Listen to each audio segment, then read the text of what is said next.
recession hits and the bankers go, what's going on? Credit losses start going up. And then they just turn off the spigots and they raise standards, they stop doing loans. And then interest rates will start to come down. Interest rates peak after the recession has already begun. So interest rates may not have peaked yet. I mean, even the treasury market. So that's not unusual. Now, here's what the Fed is missing, or maybe everybody's missing.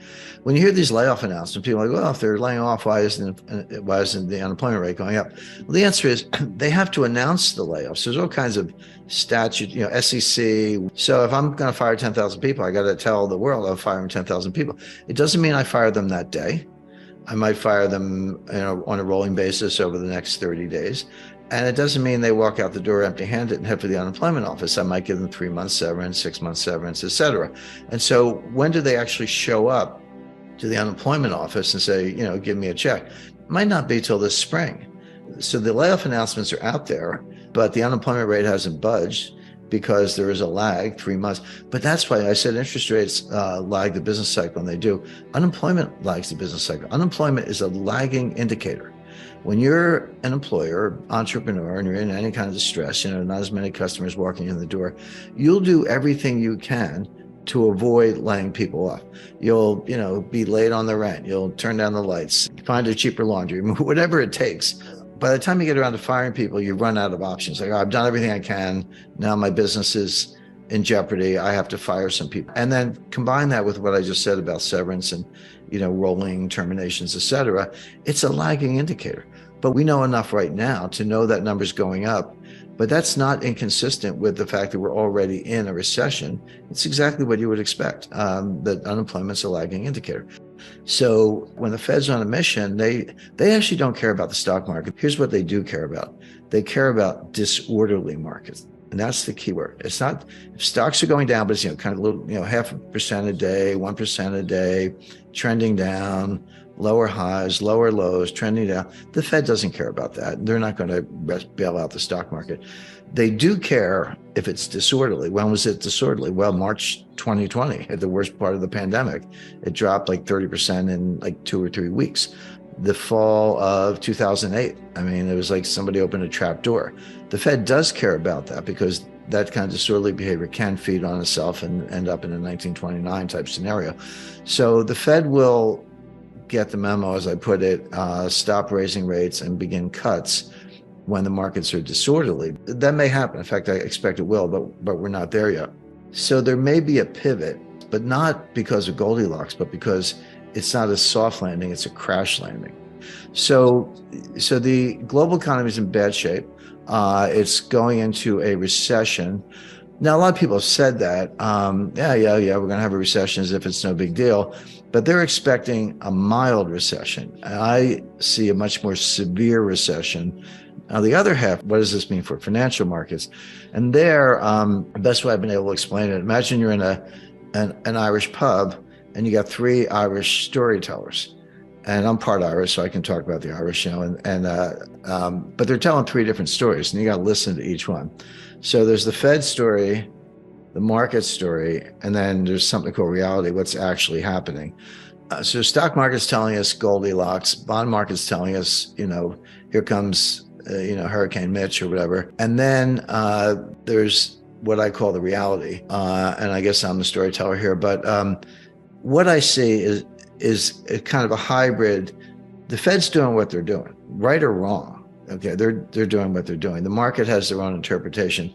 I agree with the market, certainly the bond market, that the Fed has probably over-tightened, and they may pivot to say that there could be a rate cut. Maybe, I wouldn't rule that out, but for a really bad reason. In other words, if the Fed cuts rates, which they may, the pivot may be real. It's not because they engineered a soft landing and Goldilocks and everything. Oh, that's just right. It's because they screwed up as usual, as they've been doing since 1913. They over-tightened and they found out too late. And then they have to slam on the brakes or take the foot off the brake, if you will, in terms of rate hikes, and then pivot. And we've seen this movie before. This is exactly what happened in 2018. The stock market dropped 20%. It was like 19.9 or something on the Dow, so maybe not technically a bear market, but yeah, what's the difference? It dropped 20%. The Fed was tightening into that collapse. The Fed tightened on December 16th, 2018, only like 8 days before the Christmas Eve massacre. And after most of the 20% collapse had already happened, they tightened one last time. So what it shows you is that when the Fed's on a mission, they actually don't care about the stock market, this whole, Bernanke put and Greenspan put and all that. That's not how it works. They don't care that much about the stock market level.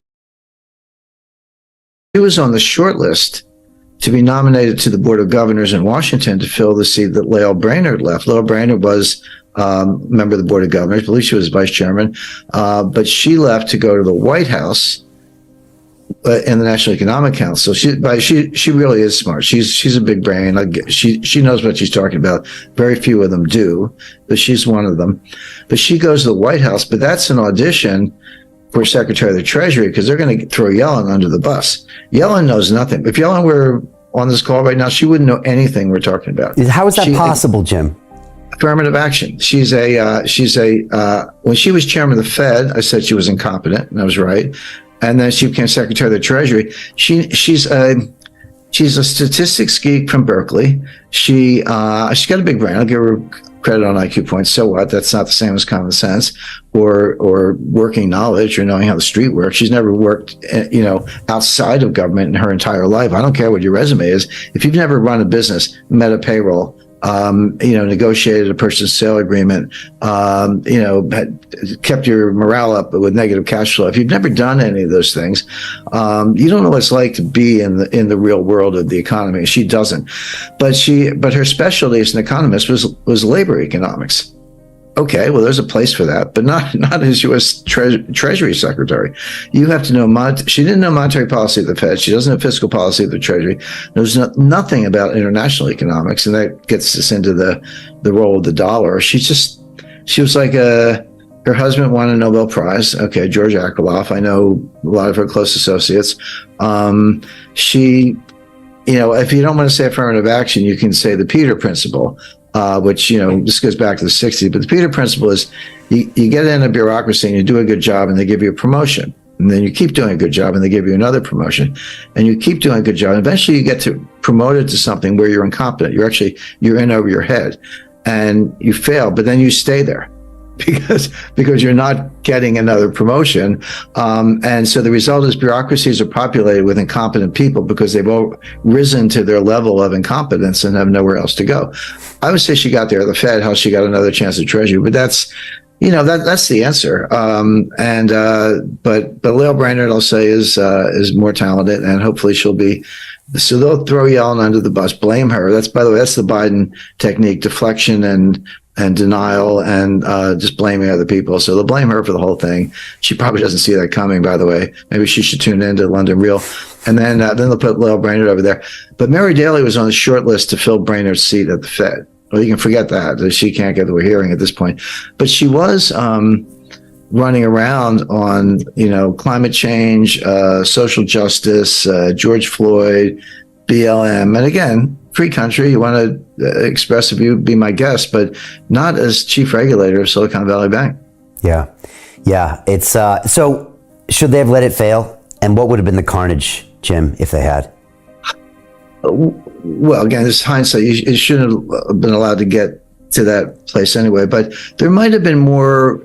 This is where there's a lack of creativity. It's kind of all or nothing. It's like, if this fails, we're going to have a wave of failures of startups in Silicon Valley. Well, that's probably true. But most of them fail anyway. If you know the venture capital business, and I'm sure you do, most of these things fail anyway. A couple of winners here and there. Well, how difficult would it have been? So now you're the entrepreneur. You had $5 million of working capital, which you got in a round, an angel round or whatever from some venture capitalists in Silicon Valley. You got some premises, you got a payroll, you got some developers, you got employees, all that stuff. And now your cash is frozen. Not just frozen, but gone. You got a Yang money, you got a due bill from the FDIC. Who's to say if those companies were well run and they actually had some good technology, how difficult would it have been to make a few phone calls and say, you know what, we're stuck in this thing. I need a 2-year bridge loan, or I need a 1-year bridge loan. and I'll collateralize it by the proceeds of my receivership certificate. And as and when I get paid, I'll pay down the loan. We can have a simultaneous closing. All good. You could have got money. Some of those firms could have got money. Some of them not. Maybe some layoffs. Maybe they would have failed, but most of them do anyway. I mean, that's my first point. But that was not the majority of, and unemployment would have gone up. I mean, I'm not saying that there are no hardships, Brian, but we gloss over the greater hardships on the economy as a whole. And that gets to the other lie, which was Janet Yellen coming out and saying, there's no cost to the taxpayer. Like, wait a second.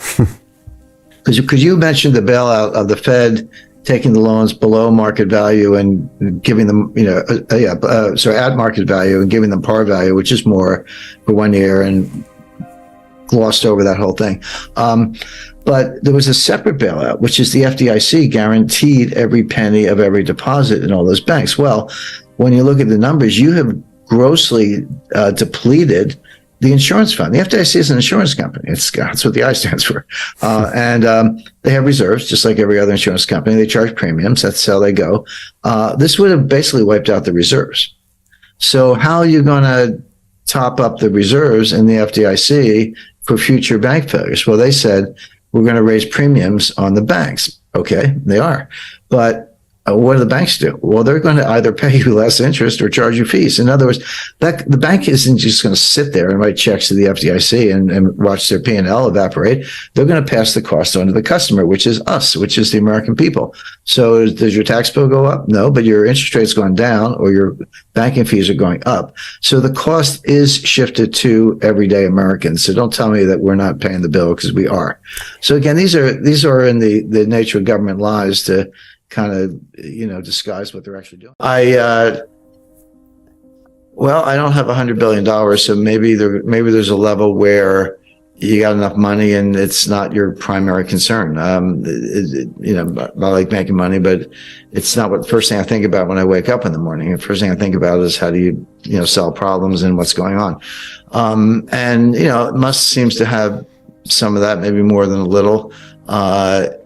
Look, if you don't have free speech and you abandon the Constitution, I mean, is this like the fall of the Roman Republic? I mean, there's a little bit of a uncomfortable resemblance. Again, going back to what we said earlier, you got to study history. It's certainly not the same, but there's no better playbook for doing analysis than a really good understanding of history. It's why today in America, and I would say not just communists, but neo-fascists and other forms of dictators, and we have plenty of those in Washington. One of the first things they kill in the curriculum is history.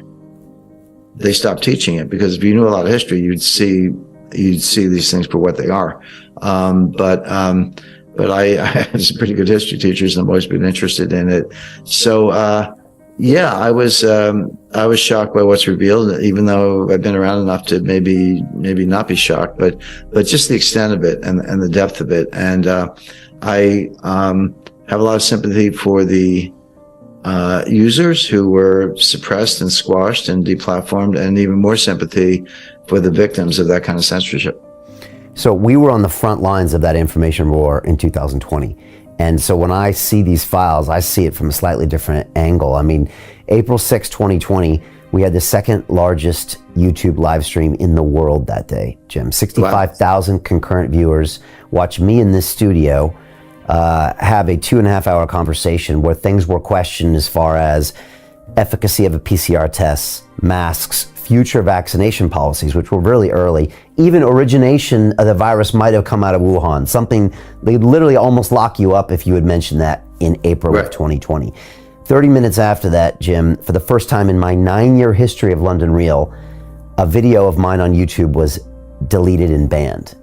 And I thought, what is going on here? I thought the weirdos are the people that got censored in this world.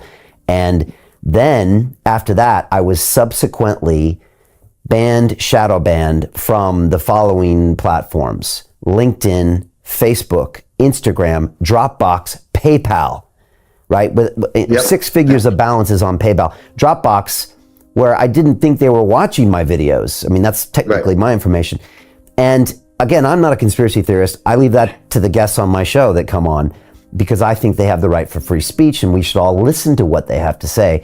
But when I saw those Twitter files for the first time, Jim, I thought, okay, if there was a coordinated effort, it would have to come from a single source, and why not come from someone who's trying to say, please, can we stop people talking about X? So I saw it in a slightly different side, to where I was like, oh, okay, now I could see maybe how that coordination could happen.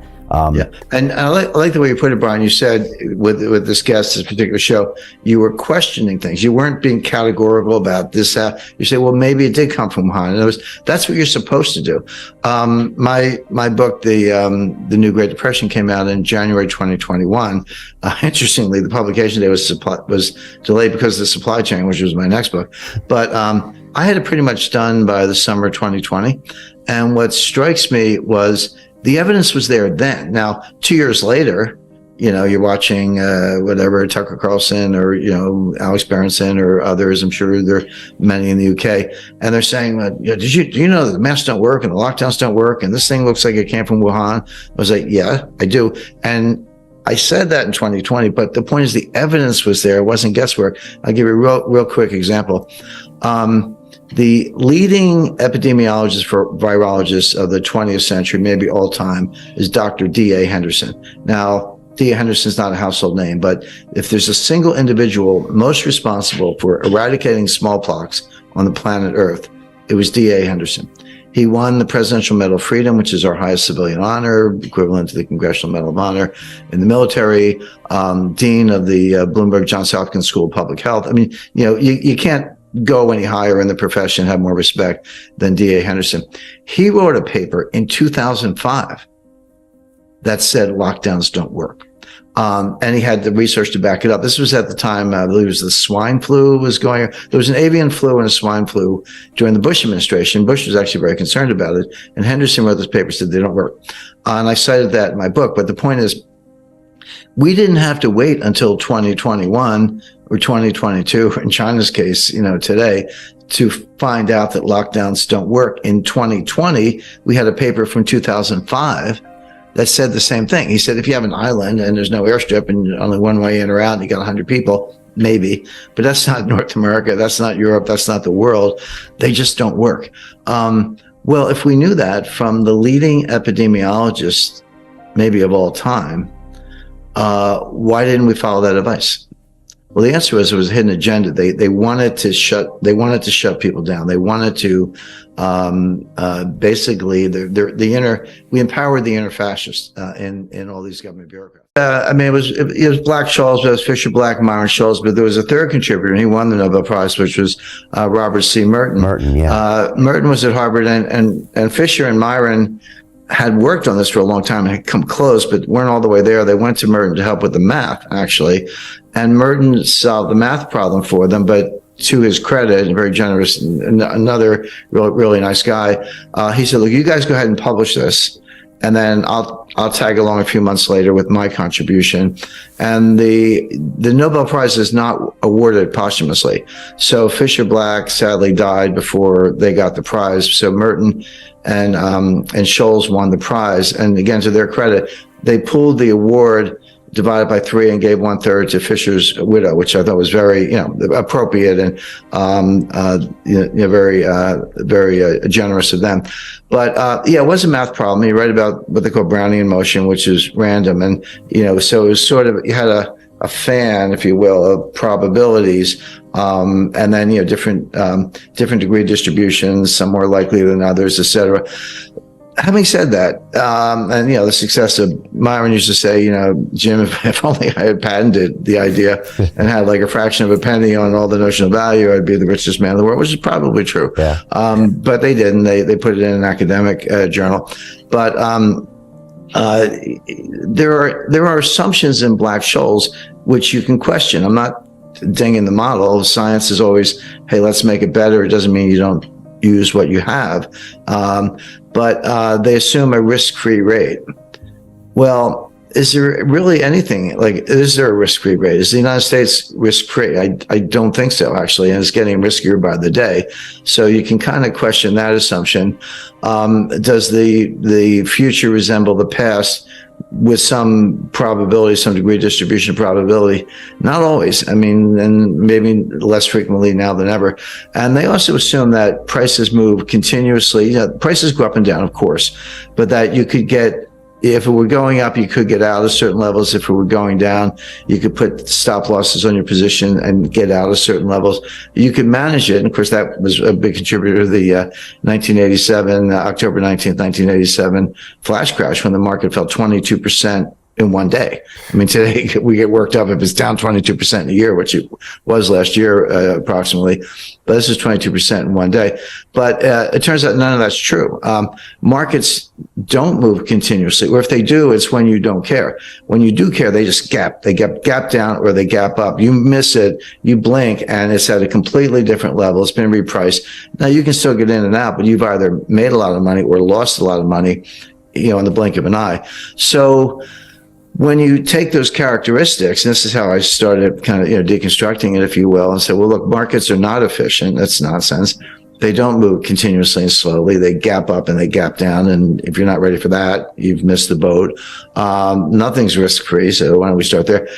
When I started identifying those factors that, in my view, were incorrectly applied in long-term capital, but really everywhere, and you say, well, what looks like that? Well, the answer is a complex dynamic system. A system that produces hurricanes and tornadoes and lightning bolts and power outages and earthquakes and tsunamis. Those are all examples of the results of complex dynamic systems. An earthquake doesn't sneak up on you. It just the ground falls out from under you instantly. And that's what happens in markets. So then I said, well, maybe that's a better model. Of course, it is. So, very good point, Brian. So let's go back to Brazil, Mexico, Argentina, the Latin American debt crisis, broadly defined in the early 1980s. That played out, the intense phase lasted about 3 years, 82, 83, 84. It wasn't until 1990 that we got around to Brady bonds, which were the ultimate refinancing technique. But the intense period lasted about 3 years. Come forward to 1998, long-term capital management. That was about 3 months. That was July, August, September 1998. SVB was 3 days or less. It was like Wednesday, Thursday, Friday, and done. And I talked to a guy. I know no reason to mention names, but runs one of the largest endowments in the world. And he said, Jim, we moved. We were moving $8 billion out of Silicon Valley Bank, and we got the wire transfer request in, but we didn't know, because you have to close business Thursday. We didn't know until Sunday that the money was going to move. We got a confirmation on Monday. We didn't end up moving the money, but there was about a 48-hour period there from Friday to Sunday when no one knew that the wires had been completed. The recipients didn't have them. It was just in limbo, and it worked out. One of the big crypto promoters, they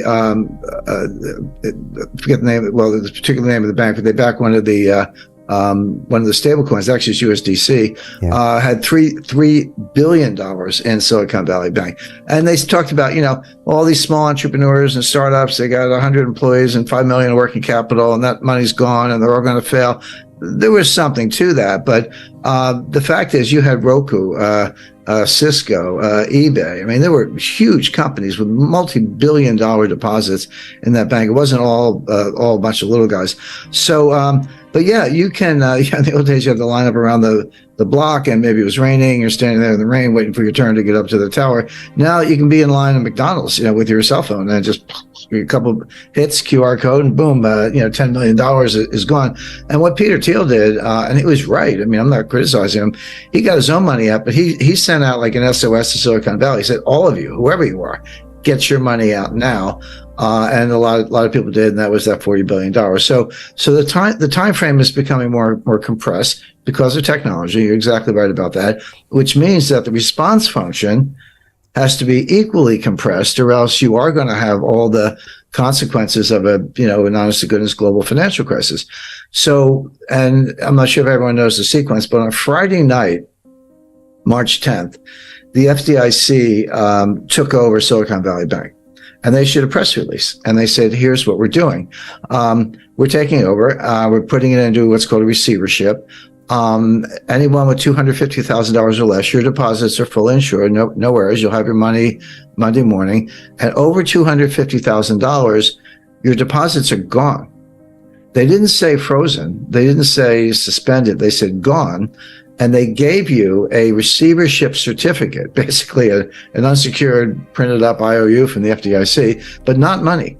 And it's a receivership certificate. And they said, hang on to them. In effect, we're going to sell assets. And as and when we realize proceeds from assets, we'll give you something. We'll give you distributions on these things. Don't know how much, don't know when. We'll do the best we can. Remember in the RTC days in the early 90s, it took them 2 years, and they were very efficient. I worked with them at the time. We were in their offices when we were sitting on boxes because they didn't even have furniture, but they were doing deals. So they had the right attitude, but that took 2 years. So, and that was it. Well, that's when I call the billionaire crybabies came out in force. Bill Ackman, all these guys. Oh, you got to save us. I was like, well, you got to trade on Bill. $5 billion is not enough. But anyway, they pounded on the White House all weekend. Now here's something that very few people. So almost nobody knew at the time except the management, although they seemed to be asleep at the switch. Everyone's like, yeah, startups, venture capital. There's a lot of truth to that. 97% of the deposits of Silicon Valley Bank were uninsured. And by the way, that's my new metric for assessing banks. You used to look at, working capital and debt equity ratios and, bad assets, governments. There are lots of ways to measure the health of a bank. But the most relevant way right now is, and this is publicly available, take the ratio of uninsured deposits to total deposits. 30% is comfortable. If you're like, 70% of my deposits are insured, which means they're not panicky. They're not necessarily going to run for the hills. 30%, okay, uninsured, but I have assets. I have that much cash or more. That's a comfortable ratio. When you get over 50, you're in the danger zone. Well, Silicon Valley Bank was 97% uninsured, which meant all the money was going to run, and it did. So that's a way, if you're looking at these big banks or any institution or your own savings institution, to look at it. But Silicon Valley Bank was a climate bank. Were they investing in startups? Yes. Were they investing in technology? Yes. But these were climate. These were green new scam startups looking at battery technology, chemistry, physics, to try to make a better battery. But not much improvement in the battery in 200 years, but they're working on it. Wind turbines, other sustainable fuel alternatives, et cetera. Again, I'm not do that if you like, if that's your field of research, but so much is subsidized by the government and then further subsidized by Silicon Valley Bank. And that's where the assets were. That's where the loans were by and large. And so the White House is getting hammered, not only because of entrepreneurs, job losses. And by the way, we are in an election cycle here in the United States, but from the greenies who are extremely powerful. So that was Friday night. So Saturday, everyone's crying to the White House. Sunday night at 6 o'clock. By the way, mark that on your calendar. Sunday, 6 p.m. is when they tell you what they're going to do. 6 p.m. Sunday, November 12th, they came out on, March 12th, they came out on Silicon Valley Bank. The following week, 19th, that was Credit Suisse. So let's go back to Brazil, Mexico, Argentina, the Latin American debt crisis, broadly defined in the early 1980s. That played out, the intense phase lasted about 3 years, 82, 83, 84. It wasn't until 1990 that we got around to Brady bonds, which were the ultimate refinancing technique. But the intense period lasted about 3 years. Come forward to 1998, long-term capital management. That was about 3 months. That was July, August, September 1998. SVB was 3 days or less. It was like Wednesday, Thursday, Friday, and done. I talked to a guy, no reason to mention names, but runs one of the largest endowments in the world, and he said, Jim, we were moving $8 billion out of Silicon Valley Bank, and we got the wire transfer request in, but we didn't know, because you get to close business Thursday. We didn't know until Sunday that the money was going to move. We got a confirmation on Monday. We didn't end up moving the money, but there was about a 48-hour period there from Friday to Sunday when no one knew. The wires hadn't been completed. The recipients didn't have them. It was just in limbo, and it worked out. One of the big crypto promoters, they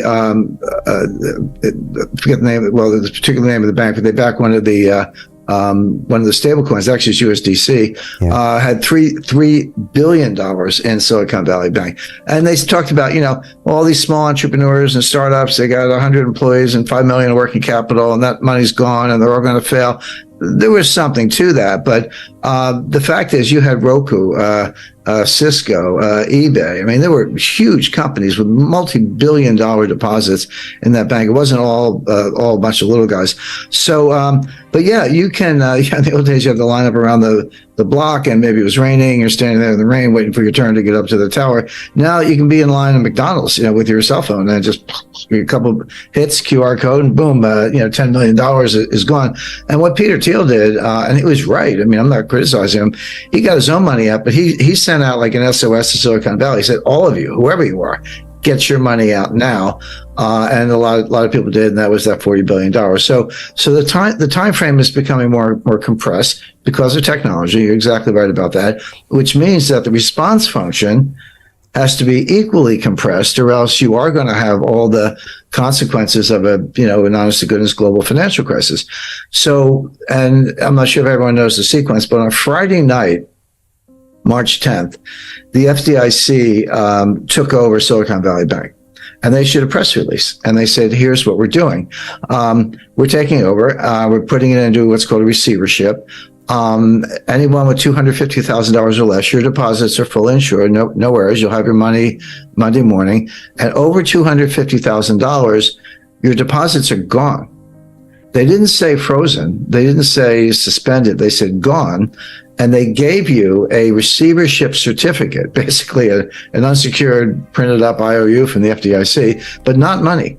And it's a receivership certificate. And they said, hang on to them. In effect, we're going to sell assets. And as and when we realize proceeds from assets, we'll give you something. We'll give you distributions on these things. Don't know how much, don't know when. We'll do the best we can. Remember in the RTC days in the early 90s, it took them 2 years, and they were very efficient. I worked with them at the time. We were in their offices when we were sitting on boxes because they didn't even have furniture, but they were doing deals. So they had the right attitude, but that took 2 years. So, and that was it. Well, that's when I call the billionaire crybabies came out in force. Bill Ackman, all these guys. Oh, you got to save us. I was like, well, you got to trade on Bill. $5 billion is not enough. But anyway, they pounded on the White House all weekend. Now here's something that very few people. So almost nobody knew at the time except the management, although they seemed to be asleep at the switch. Everyone's like, yeah, startups, venture capital. There's a lot of truth to that. 97% of the deposits at Silicon Valley Bank were uninsured. And by the way, that's my new metric for assessing banks. You used to look at, working capital and debt equity ratios and, bad assets, governments. There are lots of ways to measure the health of a bank. But the most relevant way right now is, and this is publicly available, take the ratio of uninsured deposits to total deposits. 30% is comfortable. If you're like, 70% of my deposits are insured, which means they're not panicky. They're not necessarily going to run for the hills. 30%, okay, uninsured, but I have assets. I have that much cash or more. That's a comfortable ratio. When you get over 50, you're in the danger zone. Well, Silicon Valley Bank was 97% uninsured, which meant all the money was going to run, and it did. So that's the way, if you're looking at these big banks or any institution or your own savings institution to look at it. But Silicon Valley Bank was a climate bank.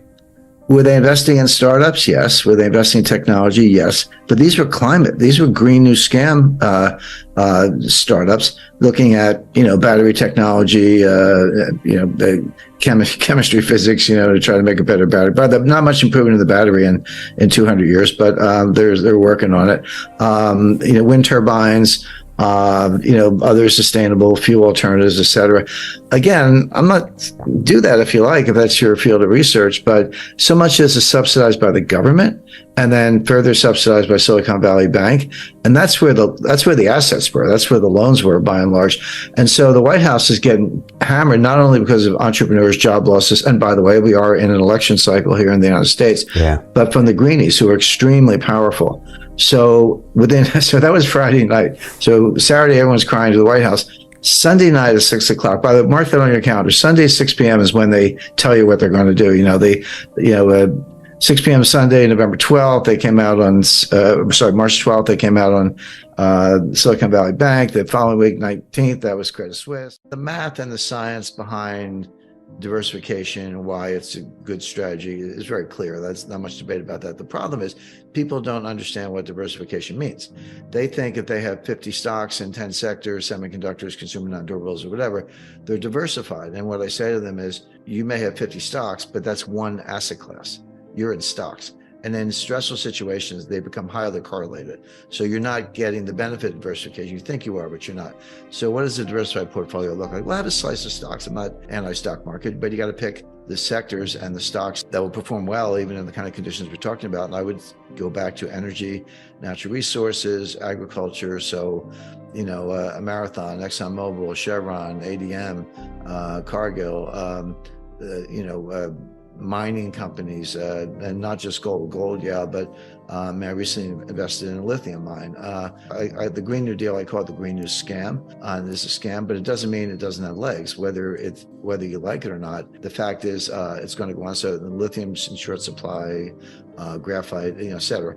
So there is a portfolio you can have, which is natural resource oriented, that will do well, even in the kind of tough environment we're talking about. Slugger cash, absolutely, maybe as much as 30%. I like treasury notes, 10-year treasury notes, but season to taste. If they're a little too volatile, look at 5-year notes, 2-year notes. They're going to come down a lot, not right away, not tomorrow morning, but sooner than later, because of everything we discussed, which is recession and interest rates will follow. They're a lagging indicator, but that'll happen. Bonds, particularly the sovereign bonds, especially the U.S. Treasuries, they're looking the best they've seen in a long while, and relatively recently, some have said it's like the best I've seen in my career. So I'm just curious, do you find that compelling for the moment in time we're in here? Absolutely. There's hate to get too deep in the weeds in terms of bond math, but there's something called a DV01. DV01 is the dollar value of 1 basis point. What that means is, obviously, basic bond math, interest rates come down, the price of the bond goes up. They're just inverted. It's a little counterintuitive, but the question is how much. And the lower the interest rate, the more the price of the bond goes up for every basis point drop in rates. So in other words, if you go from 9% to 8%, you'll have a nice capital gain on your bond. But if you go from 3% to 2%, it's still a 1% drop, but you're going to have a much bigger capital gain.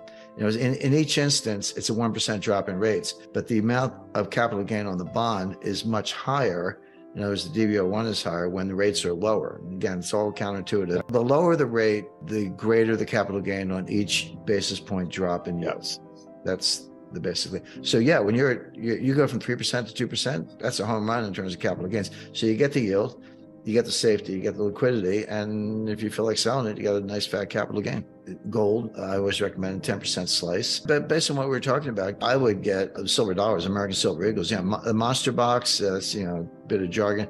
Monster Box comes from the U.S. Mint. It's Treasury green, nice shade of green. It comes with a compression strap. I recommend don't open it, unless do not break except in case of fire. But inside are 500 1-ounce American Silver Eagles. That's a lot. They'll feed your family for probably a year. It's a market price, be around $10,000, $12,000 for a Monster Box. But to me, it's like battery and flashlight. I like them both. And, I talk about gold a lot because it's a form of money, and I do the monetary analysis. I do invest in gold mines, but I don't hold myself out as a geologist, but I do think about it from a monetary perspective. And then people always say, Jim, what about silver? What about silver? I'm like, look, if gold soars the way I expect, silver's along for the ride. There's not going to be a world of $3,000 gold and $20 silver. That world doesn't exist. If gold's at 3,000, silver's going to be pushing 100. So without giving an exact forecast, silver will be along for the ride. Silver is a little more difficult to analyze because it has industrial applications. Gold really doesn't. Gold's not good for anything except money, but it's the best form of money. Silver is used in a lot of applications. So if you have a recession, it's perhaps the case that the monetary value is going up, but the industrial input value is going down. So it's a little bit more of a mixed bag, but silver is going to do fine. And I do think it's extremely practical because in a world of CBDCs, silver will be a form of spending money. Gold, even the 8-gram coin I mentioned, the quarter-ounce American Gold Eagle, still $500. It's like pulling a $500 bill out of your wallet. It's a lot for groceries. Home prices are coming down, a little more in some markets than others, but if it's income producing and it's solid and it's a place like, someplace people want to be, like Austin or Phoenix or whatever. I mean, I know there's markets down a little bit right now, but it's like buying a 10-year bond. It's got steady monthly income, and or certainly farmland. But income producing real estate, not commercial office buildings, should be a part of a diversified portfolio. Yes. I like private equity, and it's, you got accredited investor issues and finding good deals and good promoters and good management. But, some good deals in the mining sector I like. Well, that would be one. I wanted to talk to you real quickly about the current state of media. I'd just love to hear your thoughts on this, because I know this is something that you care about, that you've written about a bit. And you're playing a role in trying to give people, more accurate, more nutritious, more actionable information than what they're able to get from the news sources that they're just directed to by society. If you talk about what they call legacy media, mainstream media, so Washington Post, New York Times, LA Times, NBC, ABC, CBS, MSNBC, right, CNN, that run of characters, the first thing you discover is, I know a lot of these people. I've been on all these programs. I know this for a long time. I spent a lot of time in Washington, had dinner with most of or lunch or whatever, dinner actually more often with most of the names you've heard about. Some of them are fine, some of them nice. A lot of them are either not that bright, or, they're good on camera, or whatever. They got a desk at the Washington Post. They're not that bright. Or if they've got some degrees, they've been kind of indoctrinated. We're at the point now. A lot of these people are 28, 33, 34 years old. There's nothing wrong with that. That's, good. You're in the heart of your career. But that means they graduated from school in, 2016, 2017, or whatever. And they're thoroughly indoctrinated. I went to school when we learned, it was pretty rigorous. I had one program where they graded, you needed a C+ average to graduate, but they graded on a C- curve. So you're like, how do you get it? How do you even get a C+ if they're grading on a C- curve? The answer is people quit. In other words, you were trying to struggle to be. I did get an A in partnership taxation, and I'm proud of that. But the standards are down, the emission standards are down, affirmative action takes over. When you get into the classroom, I don't care where you're at, Ivy League, whatever, it's just indoctrination. The market has a way of sorting it out. If revenues are down, advertising's down, viewers are down, subscriptions are down, eventually they will go out of business, not overnight, and then new media channels will arise. And there's a lot of garbage on the internet, but there's a lot of good stuff. And if you want to keep tabs on the war in Ukraine, you have to know where to look. It's not easy, but there are a number of channels and I'm talking about military officers, colonels, brigadier generals, people on the ground in Ukraine, not some studio in New York. You can find out what's going on, but I think my intelligence training is helpful, because you have to be very persistent and know how to dig. Now, there's another problem. It's even scarier, and this is a central banker's worst nightmare. I talked about how the Fed is blundering because they're raising rates too high, too fast, etc., and they are. But the Fed has always said, we don't worry about inflation. We don't like it, but we know how to get rid of it. We just raise rates, and maybe they got to raise them longer and further than people expect, and maybe it's painful, there are costs involved, but they can kill inflation just by raising rates. They don't know how to stop deflation. How do you stop deflation? You can't raise rates. That'll make it worse. You can go to zero, but that doesn't, once you're at zero, you're at zero. QE doesn't work, by the way. It's been tried to the tune of like $9 trillion, but the empirical evidence is that it's just, they do QE by buying bonds from the banks, and the banks take the money and give it back to the Fed as excess reserves. That money never goes to the economy. What good does that do? And the answer is, it doesn't do any good. So you can take rates to zero, but you're stuck. Could you have negative interest rates? In theory, yes. In Europe, Switzerland, and Japan did. But there's no evidence that it provided any stimulus. They did it, but it's like an experiment that didn't work. The problem with deflation is there's nothing a central bank can do, and it does feed on itself, and it does get worse, and that is a central banker's worst nightmare. However, a quick footnote, we did see this in the 1930s, between 1929 and 1933, during the first phase of the Great Depression. It was the Hoover administration. Then Franklin Roosevelt came in 1933. And Roosevelt faced exactly the same problem. He shut every bank in America on like his second or third day in office. by executive order, he closed every bank in America. Can you imagine the President of the United States today? I don't care if it's, Biden or Trump or anybody else, Democrat or Republican, issuing an order saying every bank is closed as of now. We'll get back to you when they're going to reopen. And that's what FDR did to break the banking panic. But he still had the deflation problem. And the Fed couldn't do anything. I talked to Ben Bernanke about this personally because Bernanke wrote a book on this, and I read the book and I said, Mr. Chairman, I said, here's what I think you said. Did I get this right? And he said, yeah, that's it. You understand it correctly. But the Fed couldn't and didn't do anything. So how did FDR break the back of deflation when the central banks were powerless? The answer is he raised the price of gold. He devalued the dollar against gold and raised the price of gold 75% from $20 an ounce to $35 an ounce. And that worked because it wasn't about rewarding holders of gold. In fact, he had confiscated all the gold beforehand, so it was like insider trading. But the idea of raising the price of gold was really to devalue the dollar so you could get the price of corn, wheat, steel, oil, get the price of everything else up. And it worked. In the middle of the Great Depression, from 1933 to 1936, the market boomed. I mean, the economy did very well, but it was starting from such a low level. It was still depressed, but it did much better. The Democratic theme song was Happy Days Are Here Again. Then in 1937, the Fed screwed it up again and caused a second recession in the Great Depression.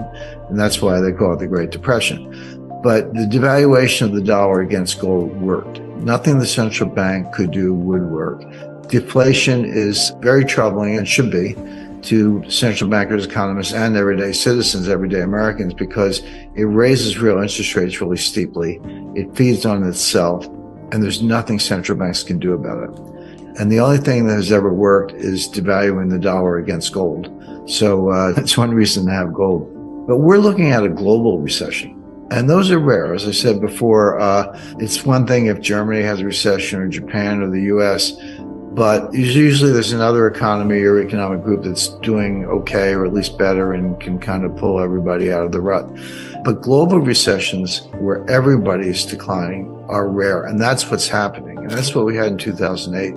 So the US is heading for one. We've just talked about that at length. Japan's in a recession. Europe's in a recession. China's in a recession.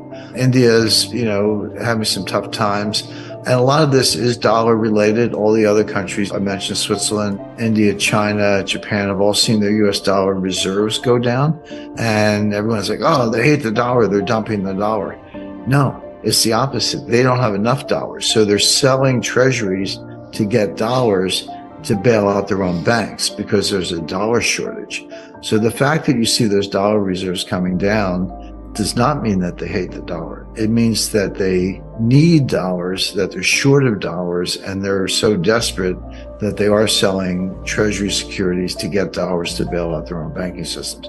So we're well on the way to a global recession. And if you say, well, you got communism, socialism, capitalism, all these different economic systems, all part of this globalized system, how could they all be on the same wavelength at the same time? Well, the common thread is the dollar. It's the US dollar. About 60% of global reserves, 80% of global payments. It's the benchmark for every other currency. So when you talk about the euro, you're quoting dollars. You're saying it's $1.05 or $1.04. Gold, you say, oh, it's $1,800 an ounce, whatever. The point being, even when you're talking about a commodity or currency that's not a dollar per se, you reference it in dollars. Same with oil, world market, it's all dollar oriented. So the dollar is the thread that runs through the whole global system. And it's a partial explanation for why everything's falling apart at once. What's the optimal asset allocation method? Well, the key is diversification. And when you say diversification, people roll their eyes and go, oh, of course, everybody knows that. Diversification is good and all that. But the problem is they don't understand what diversification is. And I run into people all the time and they go, Jim, I'm highly diversified. I own 50 different stocks in 10 different sectors, telecommunications, semiconductors, mines and minerals, consumer non-durables. So I'm highly diversified. And I say, no, you're not. You may have 50 stocks, but you have one asset class, which is stocks. And they're all going to go down together or go up together, as the case may be. But particularly in times of stress, they become highly correlated. So having 50 different stocks or ETFs or whatever is not diversification. That's just having a whole bunch of bets in one asset class. So what does real diversification look like? Well, you should have some, 10-year treasury notes, or if they're a little too volatile for your taste, look at a 5-year note or a 2-year note. That will basically give you very, the credit secure. I'm not doubting the credit of the United States, but that will give you a deflationary hedge. If we get into disinflation and deflation where interest rates are coming down, which I do expect, you're going to get very good capital gains on those notes, or you're going to be very happy with the coupon in the meantime. Real estate, definitely. Not so much commercial real estate, too soon for that, but multifamily housing, residential real estate, farms, other kinds of income producing real estate for a slice. Good slice of cash, maybe as much as 30%. People hate cash. They go, I don't get a yield on cash. Cash is a waste of my time, etc. It's true that it has very low yield, but number one, it performs very well in deflation, which we talked about. But more importantly, cash is the opposite of leverage. It reduces the volatility of the rest of your portfolio. So if you have volatile investments in the wings, cash is it's like a bar connecting to two ends of the barbell. It has very low volatility, but most importantly, it gives you optionality. If you see stock markets crashing and burning the way I expect, the way I described, the person with cash can go out and go shopping in the ruins. And by the way, Warren Buffett Berkshire Hathaway has over $130 billion in cash. Why does Buffett have so much cash? Well, he sees what I see. We're looking at the same thing, which is a kind of meltdown where the person with cash can basically go shopping for bargains. Definitely a slice of gold for the reasons we talked about. That'll be your inflation hedge. But 10%, people always say, Jim Rickards says, sell everything and buy gold. I've never said that. I don't think that's a good idea. But 10%, yes, that's a good slice. Private equity, if you can have access to good deals, that's a separate category. And so a model portfolio, you'd have a slice of treasury notes, a slice of cash, have some stocks, but I would focus on, for example, energy, BP, Exxon, Mobil, Shell, Marathon, this green new scam thing, forget it. It's a big deal, from a policy point of view, but it's infeasible. I've studied the science very closely. It's going to go away. But in the meantime, if you bash the oil and natural gas companies, but you're going to need the oil and natural gas, which we do, then those stocks are going to do well. Real estate, I mentioned, and gold. So that would be a really diverse portfolio that would have 5 or 6 different asset classes. And some will outperform others. Some will do better in inflation, some will do better in disinflation. But that's the whole idea with this much uncertainty. And your winners will outnumber your losers. And cash is like a thermostat. You can reduce cash and buy a little more gold, or reduce cash and buy a few more stocks if that's warranted. So that's what I think an ideal portfolio is. The future is very positive for gold. You have the normal vectors. Supply is flat, but has been for 6 years. Demand is going up. Central banks have flipped from net sellers to net buyers. That's a big deal. Retail and institutional interest is higher, so that's good. Geopolitical threats, don't need to say a lot. From the U.S. perspective, Iran, China, North Korea, Venezuela, Russia, you name it. So that's the vector. But the biggest driver right now is what I referred to a few minutes ago: negative real rates. Because gold, as a form of money, which is how I view it, competes with other competes with other instruments, treasury bills, et cetera. Well, if they have high yields and gold has no yield, you want the treasury bills. But if interest rates have negative yields and gold's just flat, gold looks more attractive. So that's the main driver, and that's going to continue.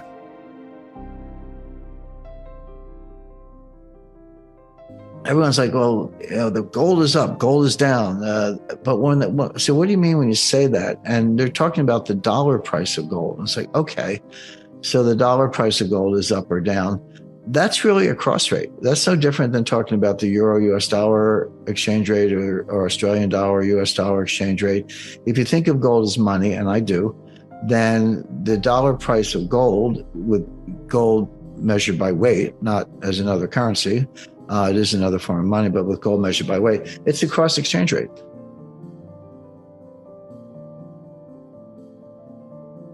When the price goes up, I would say that what's really happening is the dollar is going down. In other words, I think of gold by weight. I'm interested, do you have a ton? Do you have 50 kilos? Do you have 5 ounces? Whatever you have as an individual investor, as a bank, I think of it by weight. Because when someone says gold's really going up, I said, well, no, the dollar's going down.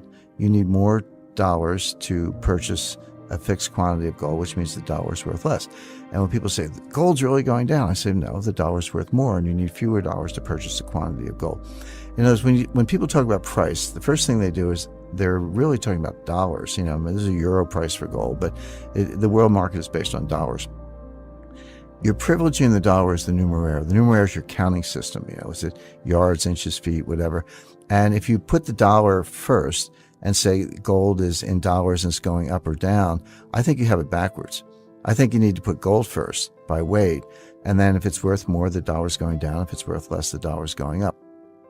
And so when you say gold is going up, let's say it went to $2,000 an ounce, everyone say, oh, the price of gold went up, just went up 10%. Well, did it, or did the dollar go down? The way I would phrase it is, it used to be $1,800 to get an ounce of gold. Now it's $2,000 to get an ounce of gold, or, your dollar got you 1/1800th of an ounce. Today, it only gets you 1/2000th of an ounce. In other words, gold didn't do anything. It's a metal, it's an element, atomic number 79. What happened was the dollar got stronger. So a stronger dollar is a lower dollar price for gold, and a weaker dollar is a higher dollar price for gold. So when people talk about gold going up, what they're really talking about is the dollar going down. We have new numbers regarding how much gold central banks are buying, 400 tons in Q3 this year, records and numbers we haven't seen since the 80s. Yet we don't know some of those mystery buyers. Obviously, the theories are they are Russia and China. Now China's non-transparent. Russia is much more transparent, although Russia is starting to be opaque a little bit because they're in a war. But you can see the inflection point is 2010. So from 1970 to 2010, it's a long stretch, 40 years, central banks were net sellers. It didn't mean everybody sold everything, but Switzerland's down 1,000 tons, US was down 1,000 tons after losing 8,000 tons, 11,000 tons between 1950 and 1970. It was down, down, down. 2010 was the year that central banks became net buyers. Now, it doesn't mean every central bank was buying gold. It does mean that they were selling a lot less and others were buying more. And some of the buyers are Mexico, Kazakhstan, Philippines, Vietnam. We know China's a big buyer. We don't know exactly how much. Russia was a big buyer. That is continuing. Now the new players, Iran's non-transparent, but we know they're buying gold. Turkey is buying a lot of gold. Japan had a bunch of gold all along. They never told anybody about. Literally in 1 month, their reserves went from 600 tons to 900 tons. Well, the market. You can't buy 300 tons in a month, not one country in one order. But they had it all along, but they decided to reveal it, put it on their balance sheet. So Americans don't seem to like gold. I'm not sure Canadians feel much differently, or others around the world. But central banks sure do, and I think that tells you something. There's huge demand for dollars all over the world, not because of the currency, but because of collateral, because of treasury bills. Banks need treasury bills to pledge as collateral for derivatives. It's the best collateral in the world. And if you don't have it, you're not going to be able to leverage your balance sheet as much as you would like. You're not going to be as profitable. You're not going to be able to support lending and investing, which is what banks in theory are supposed to do. To support the bloated balance sheets and to support the derivatives, you need collateral. And the better the collateral, the more leverage you can have. The best collateral in the world is a treasury bill. And so there's a mad scramble for treasury bills, which means there's a mad scramble for dollars to buy treasury bills. And that is coming from European banks, it's coming from Chinese banks, and banks around the world, but primarily European and Chinese. And that's not going away. So it's funny to hear people think it's funny to hear anyone talk about a dollar collateral shortage, like, hey, haven't you flooded the world with dollars? Hasn't the Fed printed $9 trillion? And the answer is they have. But that's not the measure. It's a high multiple of that. It's the dollar value of all the collateral. Because in the repo markets, I pledge the collateral to you, and then you pledge it to somebody else, one of our colleagues, and then she pledges it to somebody else, et cetera.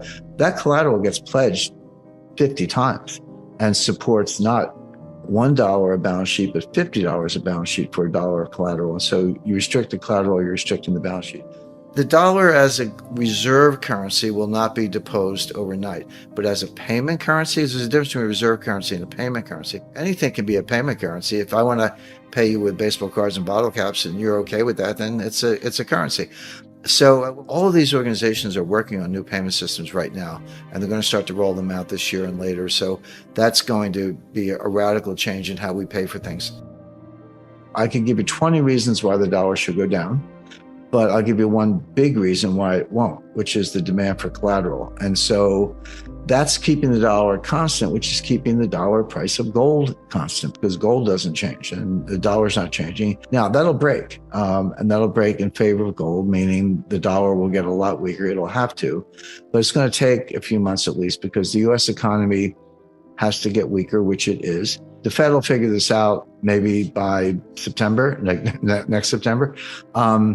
And then they'll ease a little bit and they'll try to weaken the dollar to try to give the U.S. economy a boost, but we're not there yet. So it's going to be, now that doesn't mean the price of gold is going down a lot. I'm just saying it's not going to go up a lot. It's going to chug along kind of sideways, but when it breaks, it's going to break big to the upside because the dollar is going to go to the downside, but that's probably at least still a few months away, maybe longer.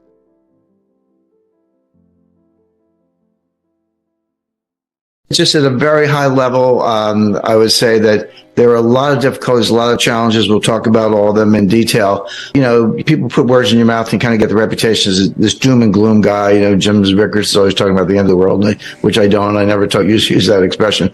But I make the point that, yeah, despite the difficulties, we don't have to be victims. We're not helpless. We don't have to curl up in a ball. The key is to see it coming. If you can see things coming, you can deal with them accordingly. You can get through them, not only preserve wealth, but actually make money. I always point out the example of Hugo Stinnes, and people go, who's that?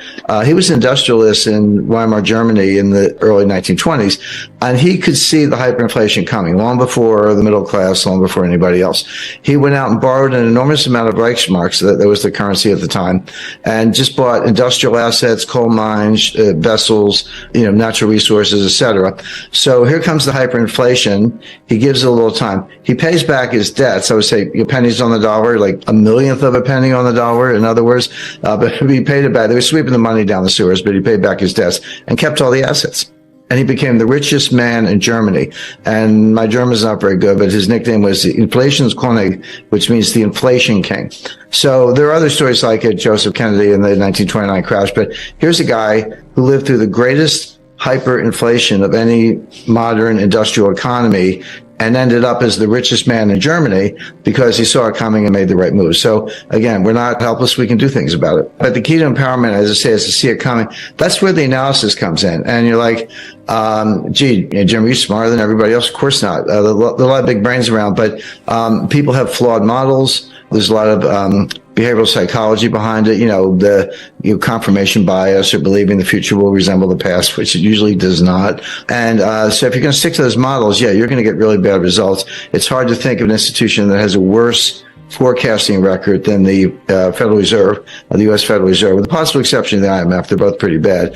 I mean, you could almost take the Fed forecast, do the opposite, and be just fine. There's more to it than that, but they just stick to these really bad models. But if you understand how the economy really works, if you understand it's a complex dynamic system, all I've done is I've taken complexity theory, which has been around for a while. I mean, you can say 13 billion years because the Big Bang was the ultimate complex dynamic paradigm shift or phase transition.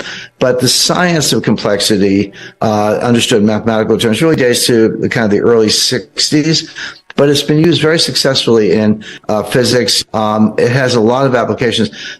All I did was bring it over to capital markets. I looked at capital markets and said, wait a second, here's one of the most complex dynamic systems you can picture. And then there's nothing more complex than the human brain.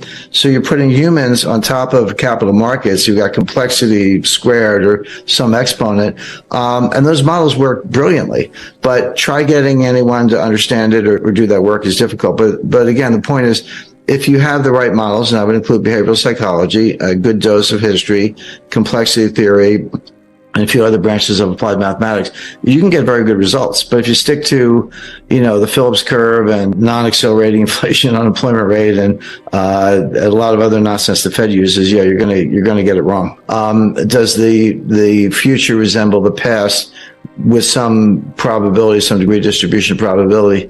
Not always. I mean, and maybe less frequently now than ever.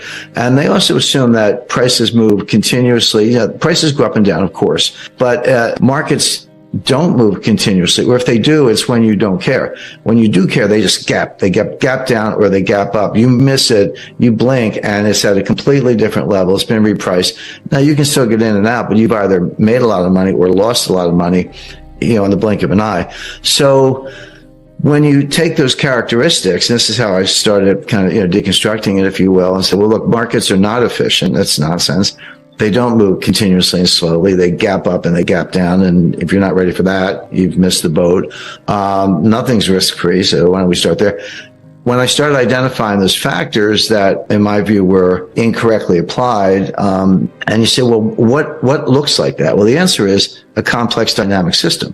A system that produces hurricanes and tornadoes and lightning bolts and power outages and earthquakes and tsunamis. Those are all examples of the results of complex dynamic systems. An earthquake doesn't sneak up on you. The ground falls out from under you instantly. And that's what happens in markets. So then I said, well, maybe that's a better model. Of course, it is. Things evolve all the time. Another tool, intellectual tool, applied mathematical tool, uses Bayes' theorem without getting too much in the weeds. And I learned Bayes' theorem at the CIA because I always say, if you have all the facts, a smart high school kid can solve the problem.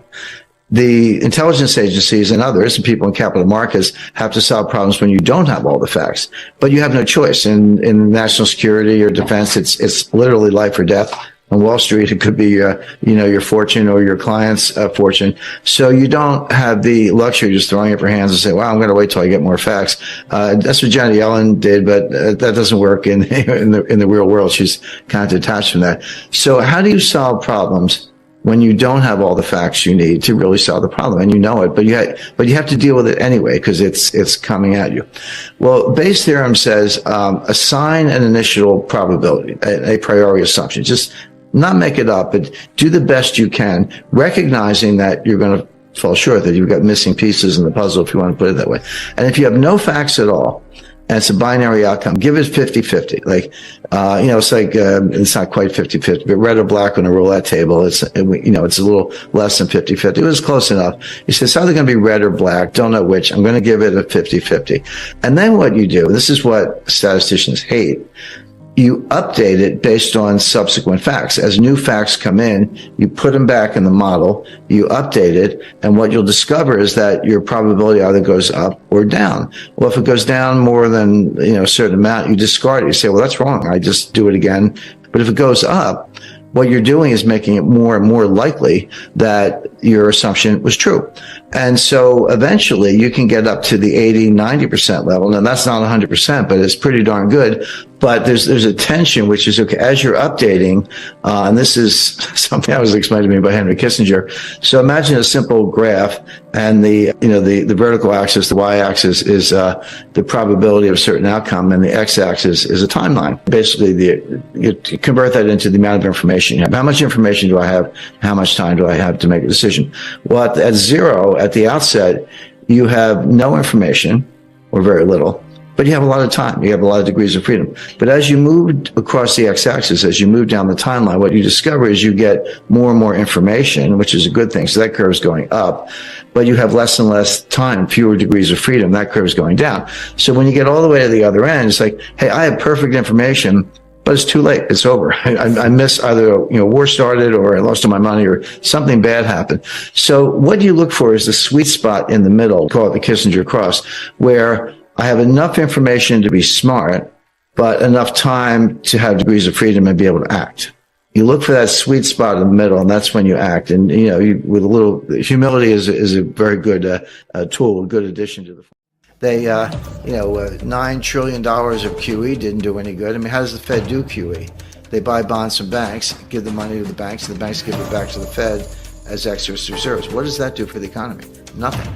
zero rates, again, it doesn't work. They don't have the tools.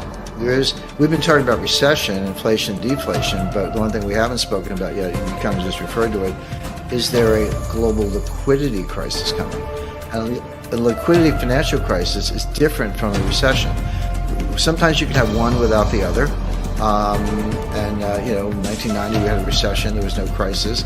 1998 we had a crisis, there was no recession. The economy was fine in 1998, but the financial world almost came to an end. Sometimes they come together, and that's what happened in 2008. We may be looking at a scenario like that. By the way, 65 trillion in foreign currency derivatives, yeah, but try 1 quadrillion in total derivatives. I mean, that's foreign currency. That was the focus of the BIS paper. But when you get into interest rate swaps and commodity swaps and swaptions and all the rest, that's 1 quadrillion, which for people not familiar with the Q word, is 1,000 trillion. So you pointed to 65 trillion, and you're right, that's FX, but there's 1,000 trillion or 1 quadrillion of derivatives off balance sheet of the banking system, supported by collateral, a little sliver of collateral, and there's a dollar shortage, and that's getting ready to implode. Well, a couple things you can do. One thing, I would increase my cash allocation. A lot of people hate cash. They're like, it doesn't have any yield. Why would I do that? I'm missing out on whatever, Bitcoin or stocks or whatever. Cash is extremely valuable. Number one, it performs very well in disinflation and deflation. Deflation, it could be even with a very low nominal yield, it could have a much higher real yield in the world where prices are going down. So it's a good deflation hedge. But more importantly, cash gives you optionality. If taking everything we just described about a potential stock market crash that could be 30% or more, a global liquidity crisis that could be worse in 2008. I mean, there are plenty of signs of both of those things. Well, if you're the one with cash, first of all, you're not going to lose money on cash. You will on stocks and other asset classes, but not cash. And then when this drawdown comes, when this collapse comes, you're the one who can go shopping. You can go out in the wreckage and say, oh, well, here's a good company. It's down 90%. I'll buy some of that. By the way, the person with the most cash in the world is Warren Buffett. Berkshire Hathaway has over $130 billion of cash. Now, why do they have that? The answer is Buffett sees the same thing I see, the same thing we're talking about right now, which is in a highly uncertain world with a lot of vulnerabilities, and that's exactly what we're describing, that come home to roost, and that's how I see 2023. Cash will preserve wealth and then give you the opportunity to pick up bargains. I'd also have a slice of gold. I recommend 10%. People always want to put words in your mouth. Jim Rickards says, sell everything and buy gold. I've never said that. I don't think it's a good strategy. 10%, yes. Now, if you have 10%, sit tight. It'll serve you well. If you don't, you might want to get some gold, because a lot of what we're talking about is going to play out in foreign exchange markets. In crypto, there's nothing there. But they've replicated this infrastructure. And so a lot of the wealth that's been generated in crypto is because you own a crypto exchange, or you own a lender set. Now that's all imploding. It's kind of a replay of 2008, except instead of Bear Stearns, Lehman Brothers, Fannie Mae, Freddie Mac, and Morgan Stanley was hanging by a thread. It's FTX most prominently, but Genesis is kind of considering bankruptcy, etc. So all that is collapsing. So Bitcoin's not an exchange. It's not part of that infrastructure. It's just a coin. The best analogy I've been able to come up with, I have a lot more to say about it coming out of communications theory, but it's like a casino chip. If I walk into a casino, put my money on the roulette table, and the croupier gives me chips, I can gamble them, I can play with them, I can make money or lose money. But when I leave, I go to the cashier and get my dollars back and walk out. If I take the chips outside the casino, they're worthless. I can't pay for dinner with casino chips. So cryptocurrencies are casino chips. You're in the crypto casino. Some people made a lot of money, and I know some of them personally. A lot of people have lost a lot of money. More have lost than made money, which is how casinos work, by the way. So eventually they'll all go to zero, but in stages. But what's collapsing right now is the infrastructure. China's non-transparent. Russia is much more transparent, although Russia is starting to be opaque a little bit because they're in a war. But you can see the inflection point is 2010. So from 1970 to 2010, it's a long stretch, 40 years, central banks were net sellers. It didn't mean everybody sold everything, but Switzerland's down 1,000 tons, the US was down 1,000 tons, after losing 8,000 tons, or sorry, 11,000 tons between 1950 and 1970. It was down, down, down. 2010 was the year that central banks became net buyers. Now, it doesn't mean every central bank was buying gold. It does mean that they were selling a lot less and others were buying more. And some of the buyers are Mexico, Kazakhstan, Philippines, Vietnam. We know China's a big buyer. We don't know exactly how much. Russia was a big buyer. That is continuing. Now the new players, Iran's non-transparent, but we know they're buying gold. Turkey is buying a lot of gold. Japan had a bunch of gold all along. They never told anybody about. Literally in 1 month, their reserves went from 600 tons to 900 tons. Well, you know the market. You can't buy 300 tons in a month, not one country in one order. But they had it all along, but they decided to reveal it, put it on the balance sheet. So Americans don't seem to like gold. I'm not sure Canadians feel much differently, or others around the world. But central banks sure do, and I think that tells you something. They're preparing for what we're talking about, which is a world where the dollar as a reserve currency will not be deposed overnight. But as a payment currency, there's a difference between a reserve currency and a payment currency. Anything can be a payment currency. If I want to pay you with baseball cards and bottle caps and you're okay with that, then it's a currency. So when we see the BRICS Plus, the Shanghai Cooperation Organization, OPEC Plus, China individually, all these countries are the Eurasian European Economic Union, which is Putin's answer to the EU. All of these organizations are working on new payment systems right now, and they're going to start to roll them out this year and later. So that's going to be a radical change in how we pay for things. The thing is, people don't understand reserve currency. It's not as if the People's Bank of China has pallets of $100 bills stacked up in the basement. Reserve currency means a currency of denomination of securities. So what China does have are treasury bills and treasury notes. So the key to being reserve currency is not the currency, it's the bond market. Do you have a large, safe, liquid bond market? And if you do, then people will buy those bonds. What else are they going to do with the money?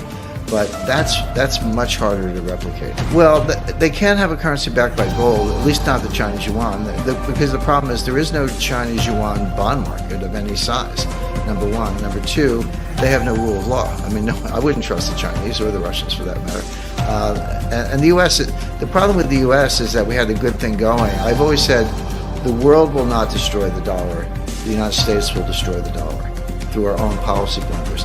And when you freeze the assets of the Central Bank of Russia, I don't want to debate the war in Ukraine, that's a big subject, but when we freeze the assets of the Central Bank in Russia, and you're the Central Bank of Turkey, Saudi Arabia, China, you're like, hey, how do I know that next week the U.S. isn't going to not like something I did? Are they going to freeze my assets? So little by little, yeah, at the margin, you get out of it. The Silicon Valley Bank was taken over by the regulators on March 10th, but you can see it coming. It was in distress. There was $40 billion pulled out of that bank in one day on Thursday, March 9th, the day before it was taken over. $40 billion just hit the road, just left. It was a complete collapse. And then you get all the corruption, insiders selling stock before the crash.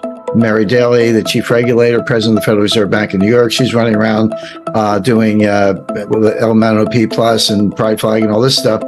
Fine, that's it's a free country. You can do that if you like, but she wasn't running the bank, and she knows nothing about risk management. She's a labor economist, protege of Janet Yellen, came up the ranks, but knows nothing about risk management or actually running a bank. So it just got worse, and then here comes Credit Suisse, right?